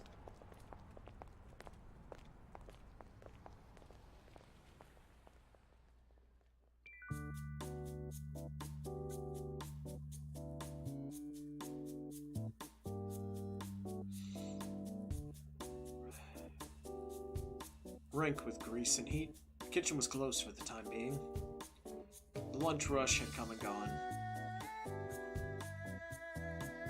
But one last battle remained. Dinner time. Only after the evening chaos could the kitchen crew remove their white armor and call it a day. In the midst of the war zone was a lone newcomer. Sojiro? これ着るんですか? His voice was uneasy, betraying how new he was. 気持ちはわかる。俺もどうかと思うけど、店長の言うことだから、もう笑顔で乗り越えてくれ。これも商店街の明日のためなんだとよ。本気で申し訳ないんだが、雨も止んだし、なんとか行ってきてくれないか？無事帰ってきたら晩飯おごってやっから。His bright orange co-worker clasped his hands together as if to beg for forgiveness as he saddled him with his unreasonable task.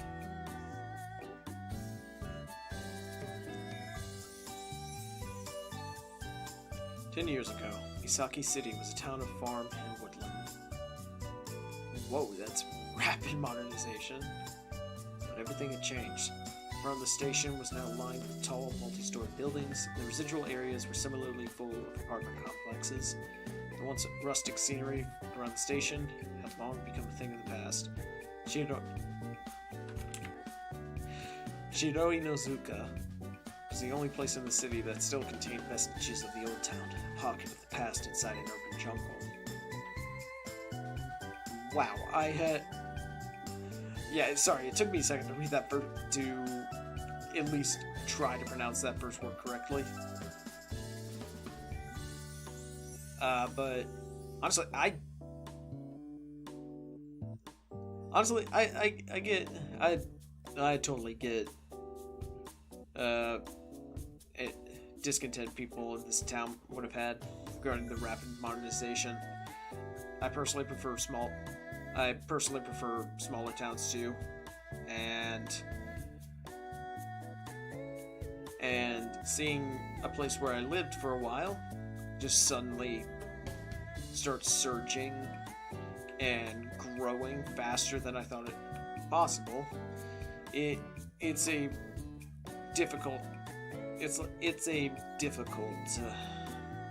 a very difficult transitionary period. I never really liked big cities.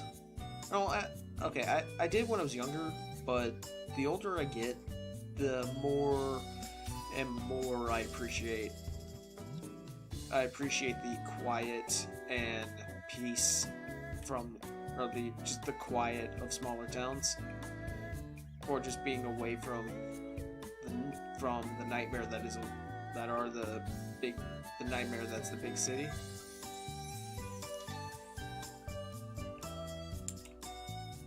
Oop. Yep, that right there was my save when I was going through it. When I was going through it the other day. Okay. The road extended up a conspicuously high hill. To an old residential district far from the hustle and bustle of the train station. Long ago, it had been considered unwise to build on high ground, so nobody lived above a certain elevation. Jiro Inozuka, sitting as it did atop a hill in the middle of town, was no exception to that convention, and had no residences to speak of. The asphalt continued for some time, eventually giving way to a mountain road that was swallowed into the cover of trees. A lone vending machine stood to mark the boundary between town and beyond. Even the children knew that there was nothing beyond the new playground and development that so enthralled them. Well, that was not entirely true. There was nothing besides the haunted house.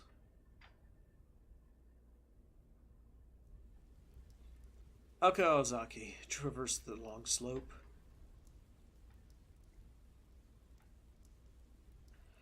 Below her, she could see the whole of Misaki. The symmetrical town looked like a miniature set from this height. Ooh, miniatures. I have lots of those. Like I have a little figurine on my desk right now. None of you could see it, but it's a little Nendoroid. I'll let you guess which one it is. Speaking of which, I actually did pre-order re-release of a Nendoroid last month. Yeah, like I just got like a...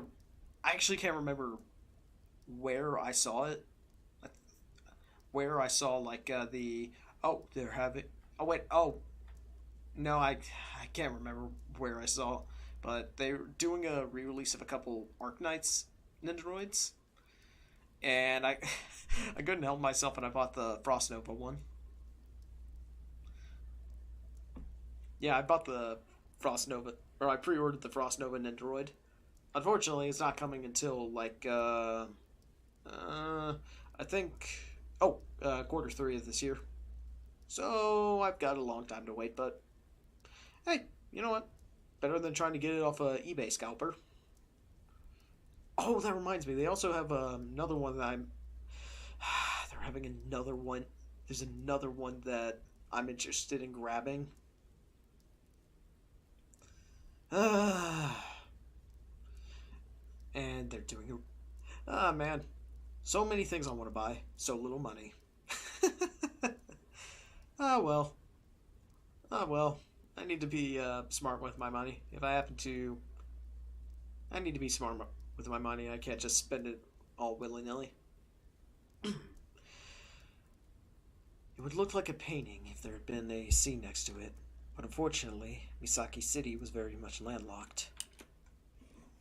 While it was overcast at the moment, the scene was quite breathtaking on clear evenings.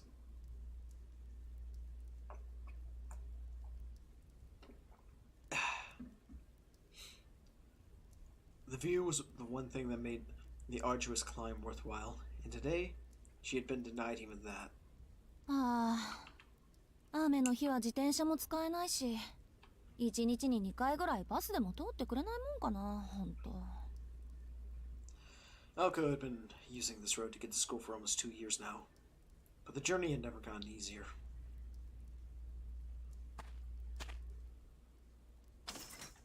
Are? 鍵閉まったまま？アリス、まだ帰ってきてないんだ。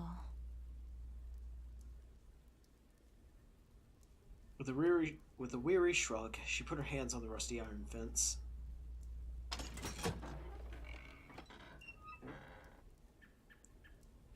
Quietly, the heavy gate swung open, as if to welcome her home.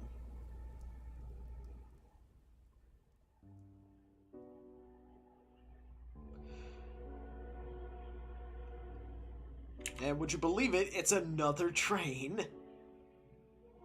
Why are there so many... Like, I don't... That's like 3 trains passing by today. Usually I only hear like 1 or 2 of the things like a week. But there's 3 today. The one day I decide to keep the window open. Alright. Back to Witch on the Holy Night. There sits atop that hill a haunted house. That is how the story much shared around the town used to begin. The fresh rumors about the house had sprung to life almost as fast as the town's modernization. Despite being dilapidated and abandoned for many years, lights can be seen inside the house at night. An angry murder of crows often gathers atop the hill before mysteriously vanishing. Children get lost in the fog, never to be seen again. Late at night, a shrieking sound can be heard all the way to town. This particular piece of slander was the one Alco wished to discredit the most. The final rumor was of an eye-catching luxury car that sometimes made its way up and down the hill.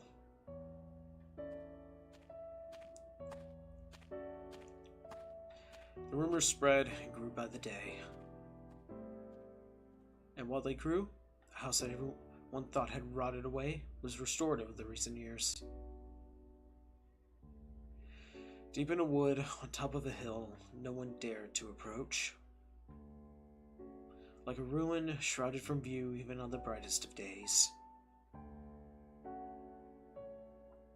He's stood a relic out of time, a building from a fairy tale. I'll read that. I'll do another take real quick.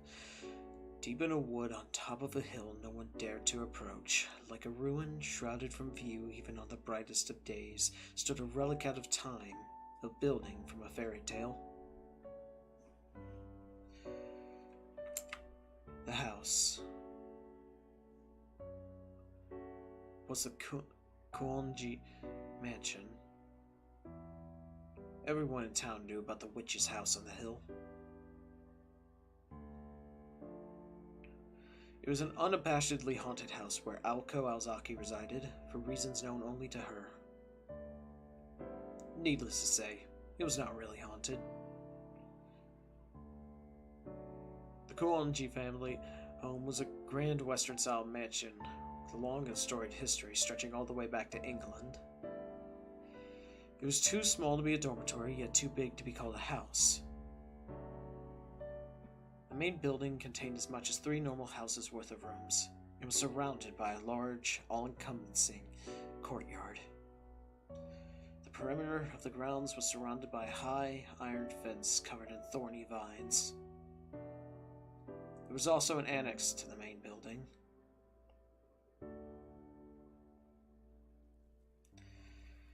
Given such extravagance, it was no wonder that it inspired rumors. To the town residents, the mere existence of such a lavish and out-of-place mansion on top of the hill was a cause for suspicion. Rumors, lies, and slander were the prices to be paid for fame. With only 2 lodgers, it was hard to disagree with the perception that vampires must be living here. ま、私はともかく、アリスはそういうのやりかねないし。I noticed that Alice is I noticed that Alice is a popular foreign name to use in anime and Japanese games. I wonder why. I know it probably has something to do with Alice in Wonderland, but it's just something I kind of noticed. It's like the go-to, like, name for when you need to, or the go-to name for when you need a Western character like an anime. She put her hand on the front door. It was a grand double door that would have paired well with a brass lock, and yet it was secure with little more than a simple keyhole. Pushing it open with one hand, she entered the supposedly haunted house. And by the way, if vampires were not enough to scare you, ghosts were known to appear on certain nights.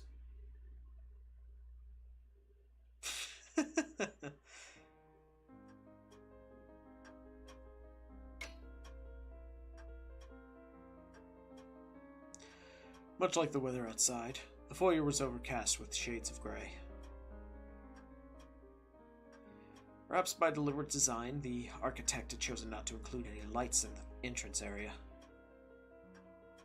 The ceiling was 2 floors high. The only light in the room came from the skylight.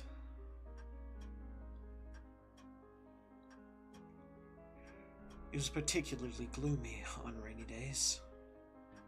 On moonless nights, it was like the world itself ceased to be. Aoko decided the drawing room to the east would be a good place to rest, but knowing that she would not be able to relax until she changed clothes, she started up the stairs. The stairs curled up the wall to the 2nd floor hall. There was a 3rd floor attic as well, accessible from the far end of the hall. She had never set foot in there in the 2 years she had lived there, though. The Kuonji mansion was more or less divided into 2 wings, east and west. Aoko had been given the entire east wing, but 2 rooms were more than enough as far as she was concerned. She had no desire to open a door that would trap you in a storybook world or lead to an attic that had only been used for storage these last 5 years.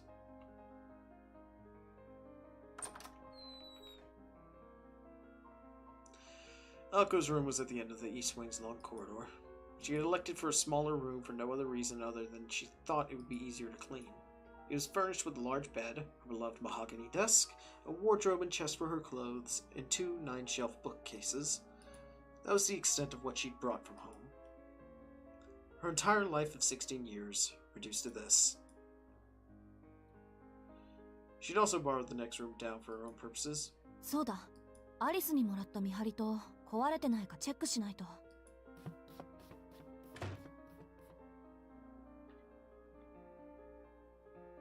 Ooh, a phonograph. She needed to see if the project she had been working on all night had borne fruit. Also, wait, I thought she was 17, not 16. I'm probably just looking too deep into that.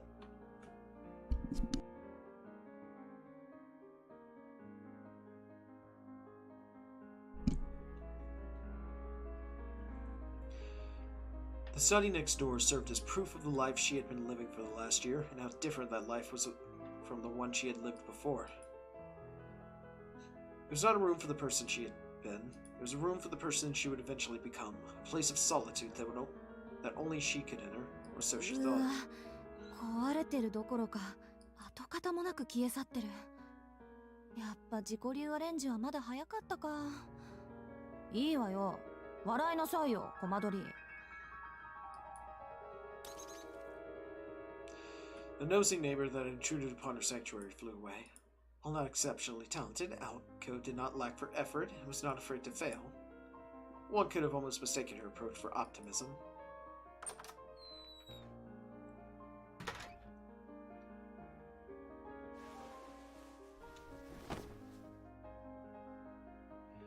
She changed out of her uniform and returned to the 1st floor.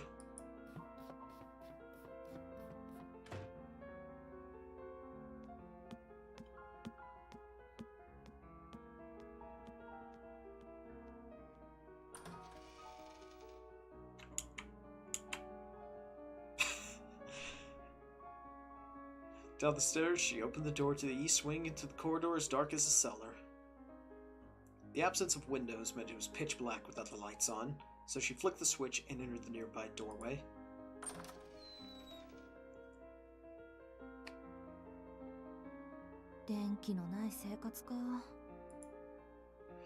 It had been her idea to update the drawing room. The walls were decorated with extravagant patterns, and around the room were large, majestic sofas, and a luxurious Persian rug. Amidst it all was a 36-inch television that seemed completely out of place. Man, I remember when TVs were like that. Heck, I actually remember my family having a TV like that.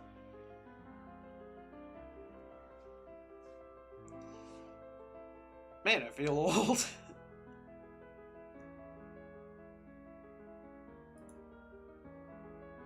It stood looking over the other furniture, like the emperor with no clothes. The mansion's owner would have rather done without it, but to a commoner like Alco, it was an essential commodity. They had fought over its presence at first, but eventually came to an agreement and now mutually enjoyed this modern comfort. なんだ、人のことは言えないか。うちも案外時代錯誤な家だった。Now, in a somewhat pleasant mood, she decided to brew some tea. She boiled some water in the kitchen, prepared a teapot, and made herself some black tea.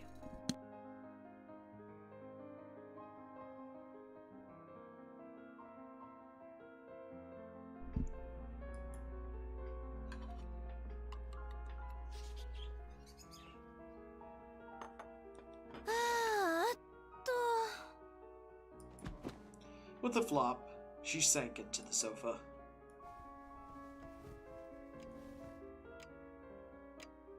She took a sip of her tea, then another.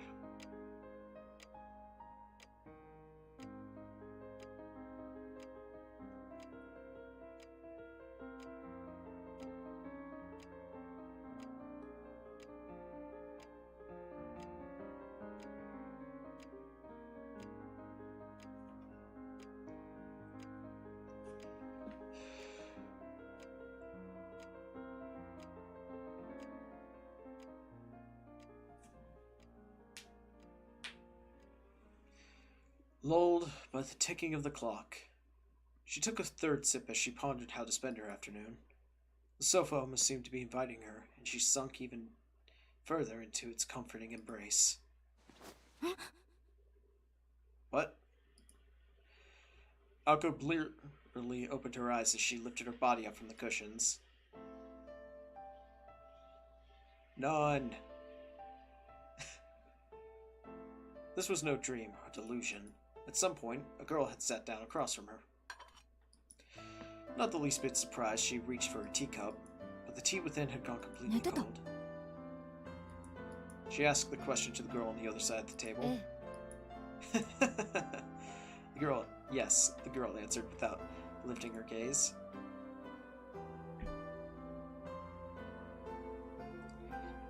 In silent, she could have been mistaken for a beautiful doll. The girl sitting on the opposite sofa was reading an old book.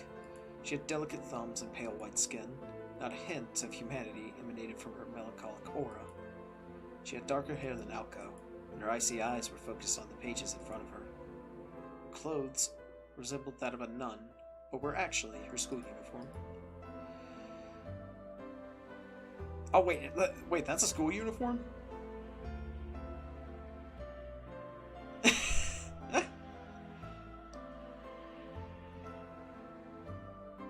Well, given that this is, like, supposed to be the 80s, honestly, I do appreciate that they're not going with, like, the sailor's uniform. And they're going with actually reasonable outfits. Actually, would you call this reasonable? It's kind of weird for that to be a school uniform. In Alco's humble opinion, the gloominess suited her. She evoked something like out of a painting. There was something unreal about her, as if she were frozen in time. The white of her gently arched neck was so lovely that even Alco found herself enchanted by it. The girl was one of the haunted house's 2 residents. Her name was Alice Kuanji, and she was the same age as Alco. 私、どれくらい寝てた？ 1時間と少し。ここで眠ると風邪ひくわよ。 Alice answered indifferently. Not that it bothered Alco, who was now used to it. She looked at the clock on the wall and saw that it was already 7. She had been asleep for 2 hours. The day had been a rough one for her, and she had slept little the night before, so it was no surprise that she had dozed off for as long as she had. 起こしてくれてもよかったのに、せっかくの紅茶が冷めちゃったじゃない。私が来た時はもう冷めてたわ。でしょうね。行ってみただけよ。Alko drank down the rest of the cold tea in one gulp. In the poorly heated Kuonji mansion, that was more than enough to clear her head and wake up. こうなると、フォートナム&メイソンも何もないわね。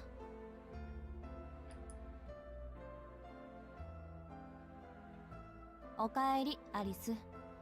玉の贅沢もあんた抜きじゃ閉まらないってことかしら。今日は薬日か天中殺か。ちょっと早いけど、お参りってのも十分ありかもね。Alko shrugged her shoulders as if resigning herself to her fate. それで何があったの？ Something happened? After 2 years together, they knew each other quite well. Alko had one way of asking questions, and Alice had another. Alice asked without raising her head, and Alko gave her the details. まず謝らなくちゃいけない。昨日徹夜で完成させた例のあれ、意味がなくなっちゃったのよ。そうならないよう、循環のコードを2、3本外したり縫合したりしたんだけど。Alko tried to laugh it off, as if it was someone else's problem. どういうこと？ Given that it disappeared, it may as well be someone else's problem at this point. 今朝休養が入って学校に呼び出し受けたの。そこで転入生の世話を押し付けられて一日が無残にも消費され。怒る？アリス。別に青子の器物破損にいちいち怒っていたら一生分の口論をすることになるでしょ。代用品はあるからまた一から始めればいいわ。それより怒ってるのはあなたの方じゃないの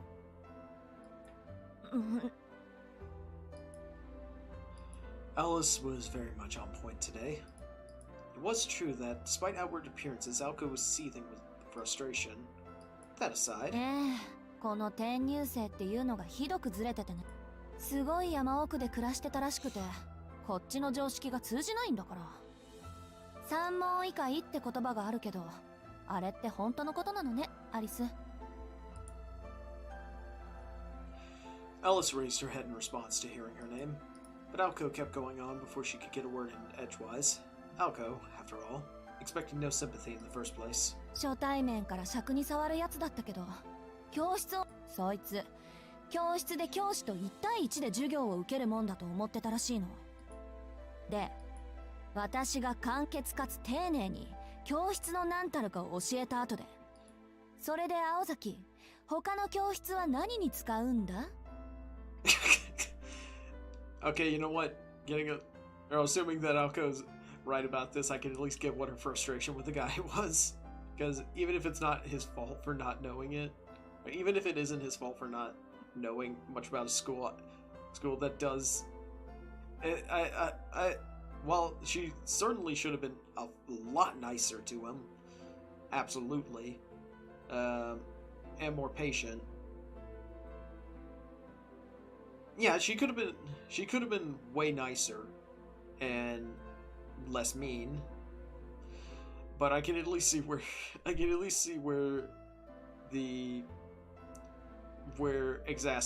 exacerbation could be, or exasperation could be. ですって。Wait, hang on. Hang on.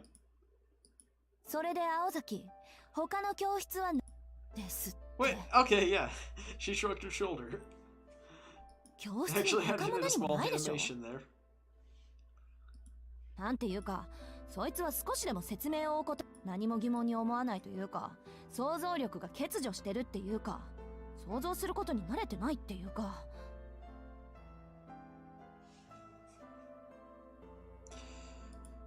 まあ、一度言ったことはちゃんと分かってるっぽいからバカってわけじゃないんだけど。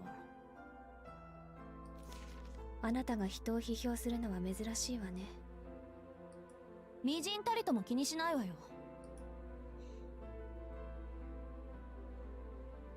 What she was really worried about was having to clean up that mess if and when it happened. That had to be it. If not, it would mean she had no real idea why she could not get him out of her head. Minor spelling mistake. とにかく変なやつなの。案外アリスと気が合うかも。三問一回はいい言葉ね。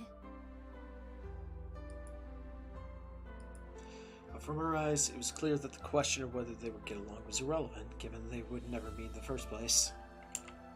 Alco gave a non-committal response. ところでアリス、さっきから何読んでるの？霊的進化論の二次創作、スピリチュアルダイアリのまがいもの。ああ、スウェーデンボリー。そんなの今更読んでも仕方ないんじゃない？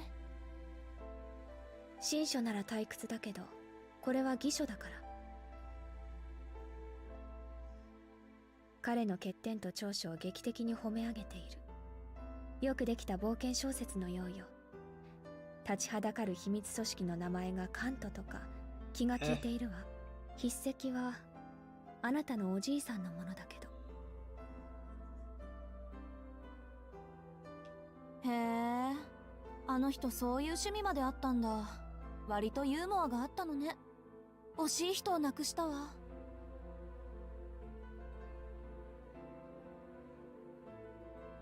Alco seemed nostalgic あなた over のお now じい to さん、 deceased grandfather. 夏に頼りをくれたけど。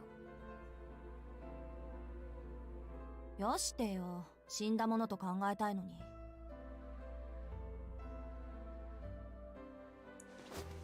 Alco sighed and lay back on the sofa. Soft cushions caved in under her weight. 話は戻るけど。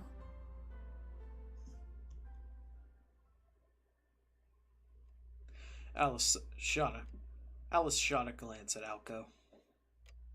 Her body, buried in the sofa, remained as still as a corpse. It was clear Alco had tuned out of the conversation.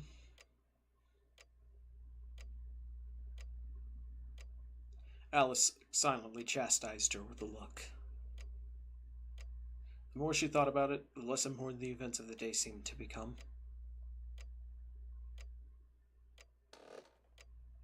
If she just ignored Alice, the conversation would end there. They would eventually get up and leave today's mistake unresolved for another day. However, that's not the kind of person Alco Aozaki was. いいわよ。何？ She asked, still lying down. 今日できなかったのは少し痛いわね。だから反省してるって。学校優先は一人前になってからでしょ。ならいいけど。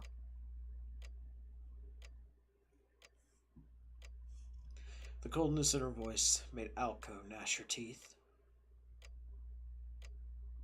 She knew what Alice wanted to say. She knew better than anyone.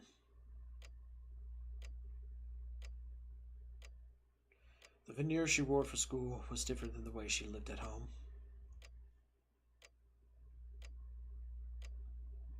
While it could be called hiding in plain sight, Alice thought it was silly. And what the silence told her was... 覚悟を決めろって言いたいのよね、あんたは。Today's failure was not a colossal one. She just happened to upset the delicate balance between her home and school lives, choosing one at the expense of the other. And yet, the careless mistake was a clear sign of Alco's lack of commitment. アリスは関係ない。これは私が私で決めなくちゃいけないこと。She had only known for sure for the last year and a half. But she'd had a hunch for as long as she could remember. make the choice, and the day will come.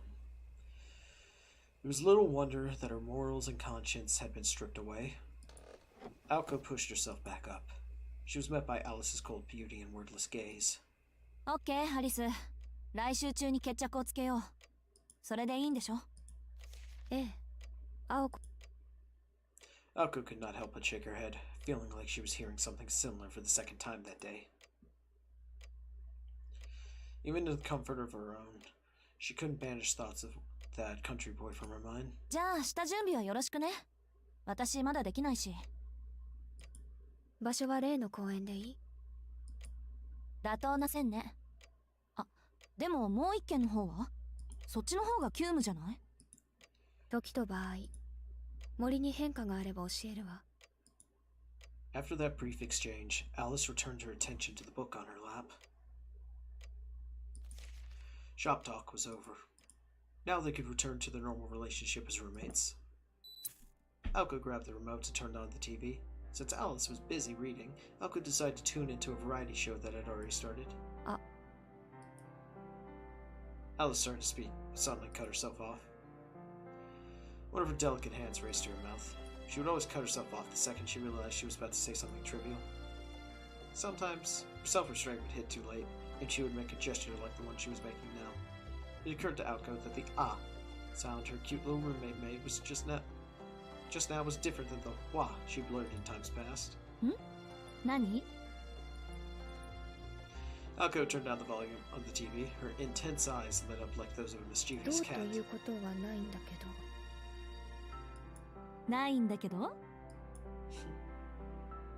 Alice looked away bashfully, not knowing if she should bring it up or not. It was times like these that her expression carried a real warmth and surprising charm. If you could see her. In this moment, Alice's father would have to admit that her name suited her perfectly.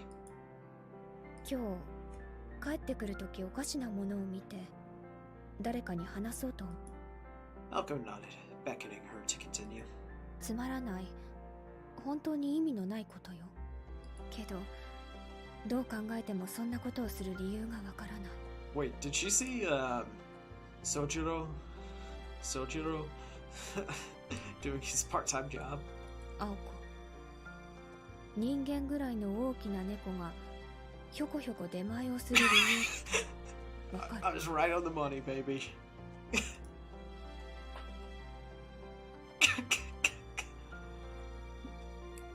Aoko. For a second, Aoko thought Alice was trying and failing miserably to make a joke again. One would think that about anyone, really. But she seemed completely serious. Even if Alice's sense of humor fell flat for Aoko, the story already sounded more fanciful than Alice's usual attempted jokes. Aoko concluded that her roommate was talking about something she had actually seen. Given what Sojiro had said earlier during the brief scene at the restaurant he worked at, I think that kind of explains what what he was wearing. He wasn't confused about wearing like a white chef's uniform or like a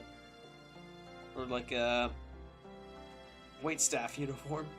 He had to wear a giant cat. He had to wear a giant cat costume. ?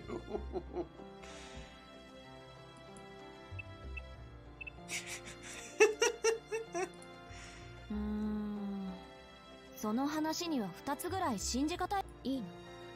私もからくりぐらいは思い、ただ理由がわからないから聞いてるの。わざわざ精巧な猫のぬいぐるみを着て、でも難易度以前にそれをやる人間の常識性を疑うけどね、私は。I'm more worried about the person doing it than the reasons personally. Alice nodded tentatively at her words. まあ、世の中いろいろあるから、私たちみたいなのもいれば、下界から遮断された山奥で暮らしていたやつまで10人といろよ。Aoko doesn't like furries confirmed. 私だったら見かけたら声かけて理由を尋ねただろうけど。Alice's gaze drifted at that. 暮れゆく住宅街にさまで、今日の夕飯どうする？せっかく話が出たし、私らもてんやものにしようか。Alko loved getting takeout, and her face glowed as she spoke. They had no hard rules for dinner, but if one of them was in the mood to cook, they made it a point to make enough for two. At the very worst, this meant entire weeks without dinner, but the two of them agreed that this was a system that worked best for them. Whether they found cooking to be too much effort or simply liked ordering out, nights like this one were a common occurrence, much to the chagrin of the restaurants in Misaki Town. Delivering to the mansion meant coming all the way up to the top of this hill, the source of their disgruntlement. 時間は8時前。ギリギリセーフね。私今月がいいな。あそこの月見そば最近ご無沙汰だったし。The Hungry Student Council president laid out a stack of takeout menus, like she might fan a deck of cards, and excitedly scanned for anything that stood out. Alice casually responded without sparing so much as a glance. 悪いけど、私夕飯済んでるの。With those words, Alko froze. All deliveries required a minimum of 2 items, so she was out of luck without an accomplice. Cruel Society had decided it couldn't be bothered to deliver to a princess who only ordered a single serving of food. Incidentally, to counteract orders from the Hilltop Mansion, the restaurants had declared, the minimum number of orders will be 3, starting next year. Alko and Alice were still in the dark to this fiendish change in direction. だから帰ってくるのが遅かったのね。帰宅部、学校までバス徒歩込みで片道20分のあんたがなんで5時以降に帰ってくんのか考えるべきだったわ。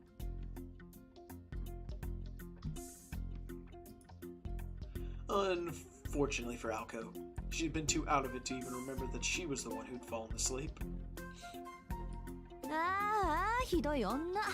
そういう時は残された一人のためにお土産買ってくるのが暗黙の了解だったのに。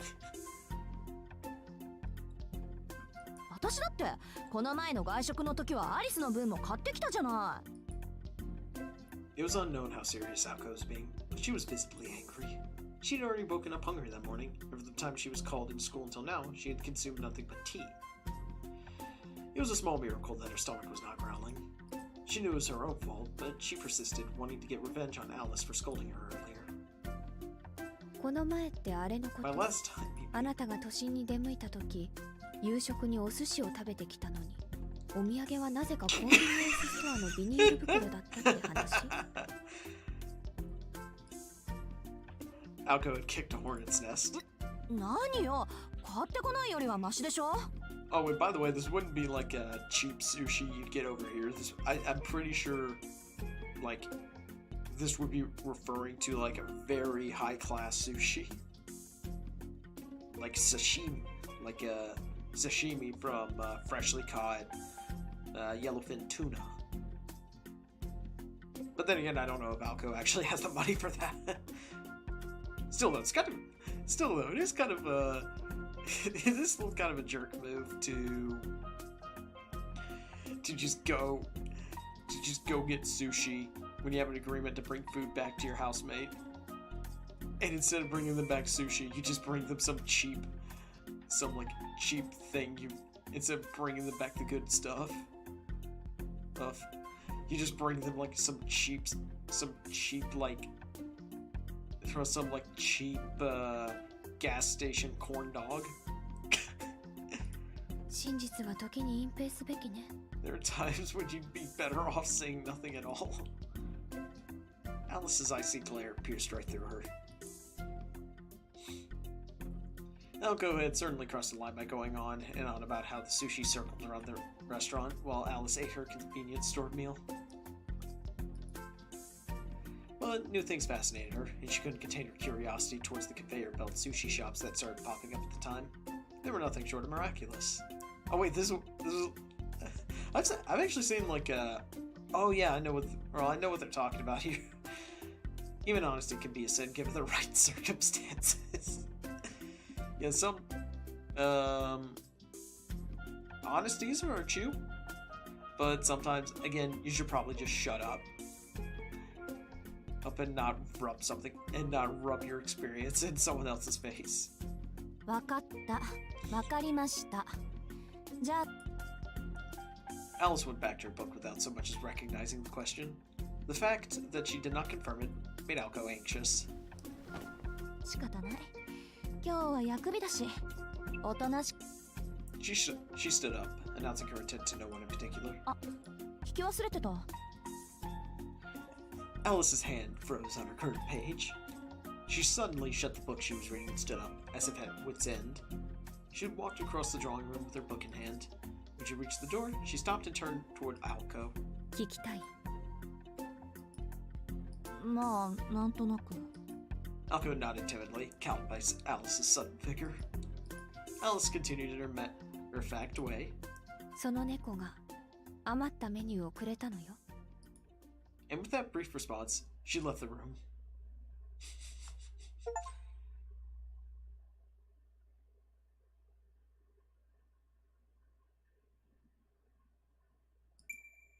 All right. Wow. Okay, the first chapter, getting through the first chapter took us over 2 hours. All right, I'm gonna save here.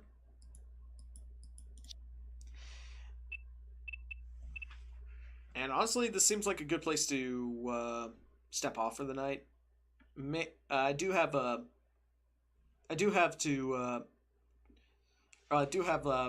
couple prior obligations at the moment, and I meant to start the stream earlier, but I think I mentioned earlier that I had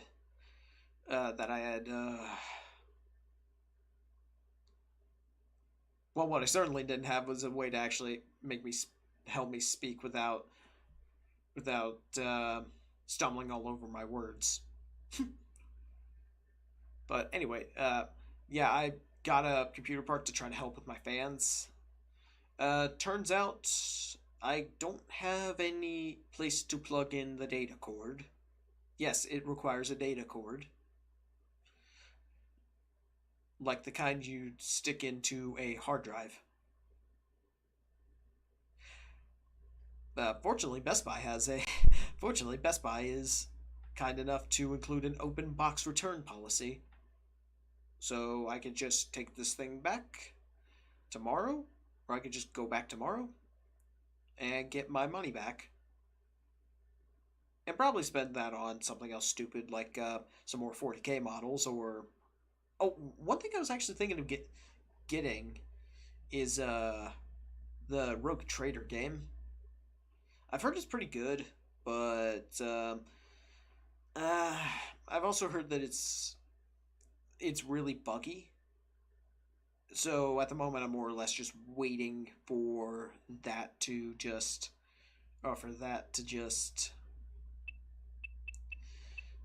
to kind of get patched up a bit before I think about buying it. I've also heard that Helldivers 2 is pretty good, so I might grab that at some point and stream it.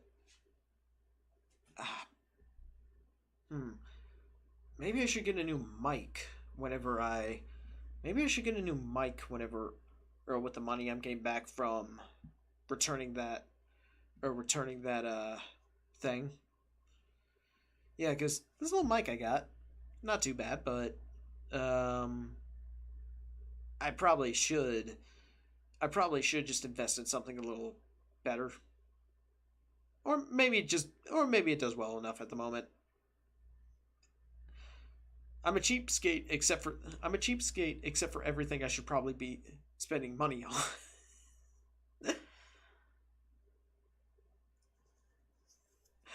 To put it plainly, sometimes I am just absolutely horrible with money. But yeah, I think this is good. Yeah, I think this is a good place to save for the night. And I'm really enjoying this so far. Like, it is... I don't know, it's just like so... I don't know how to actually phrase... I don't know how to phrase it, but it just feels really nice.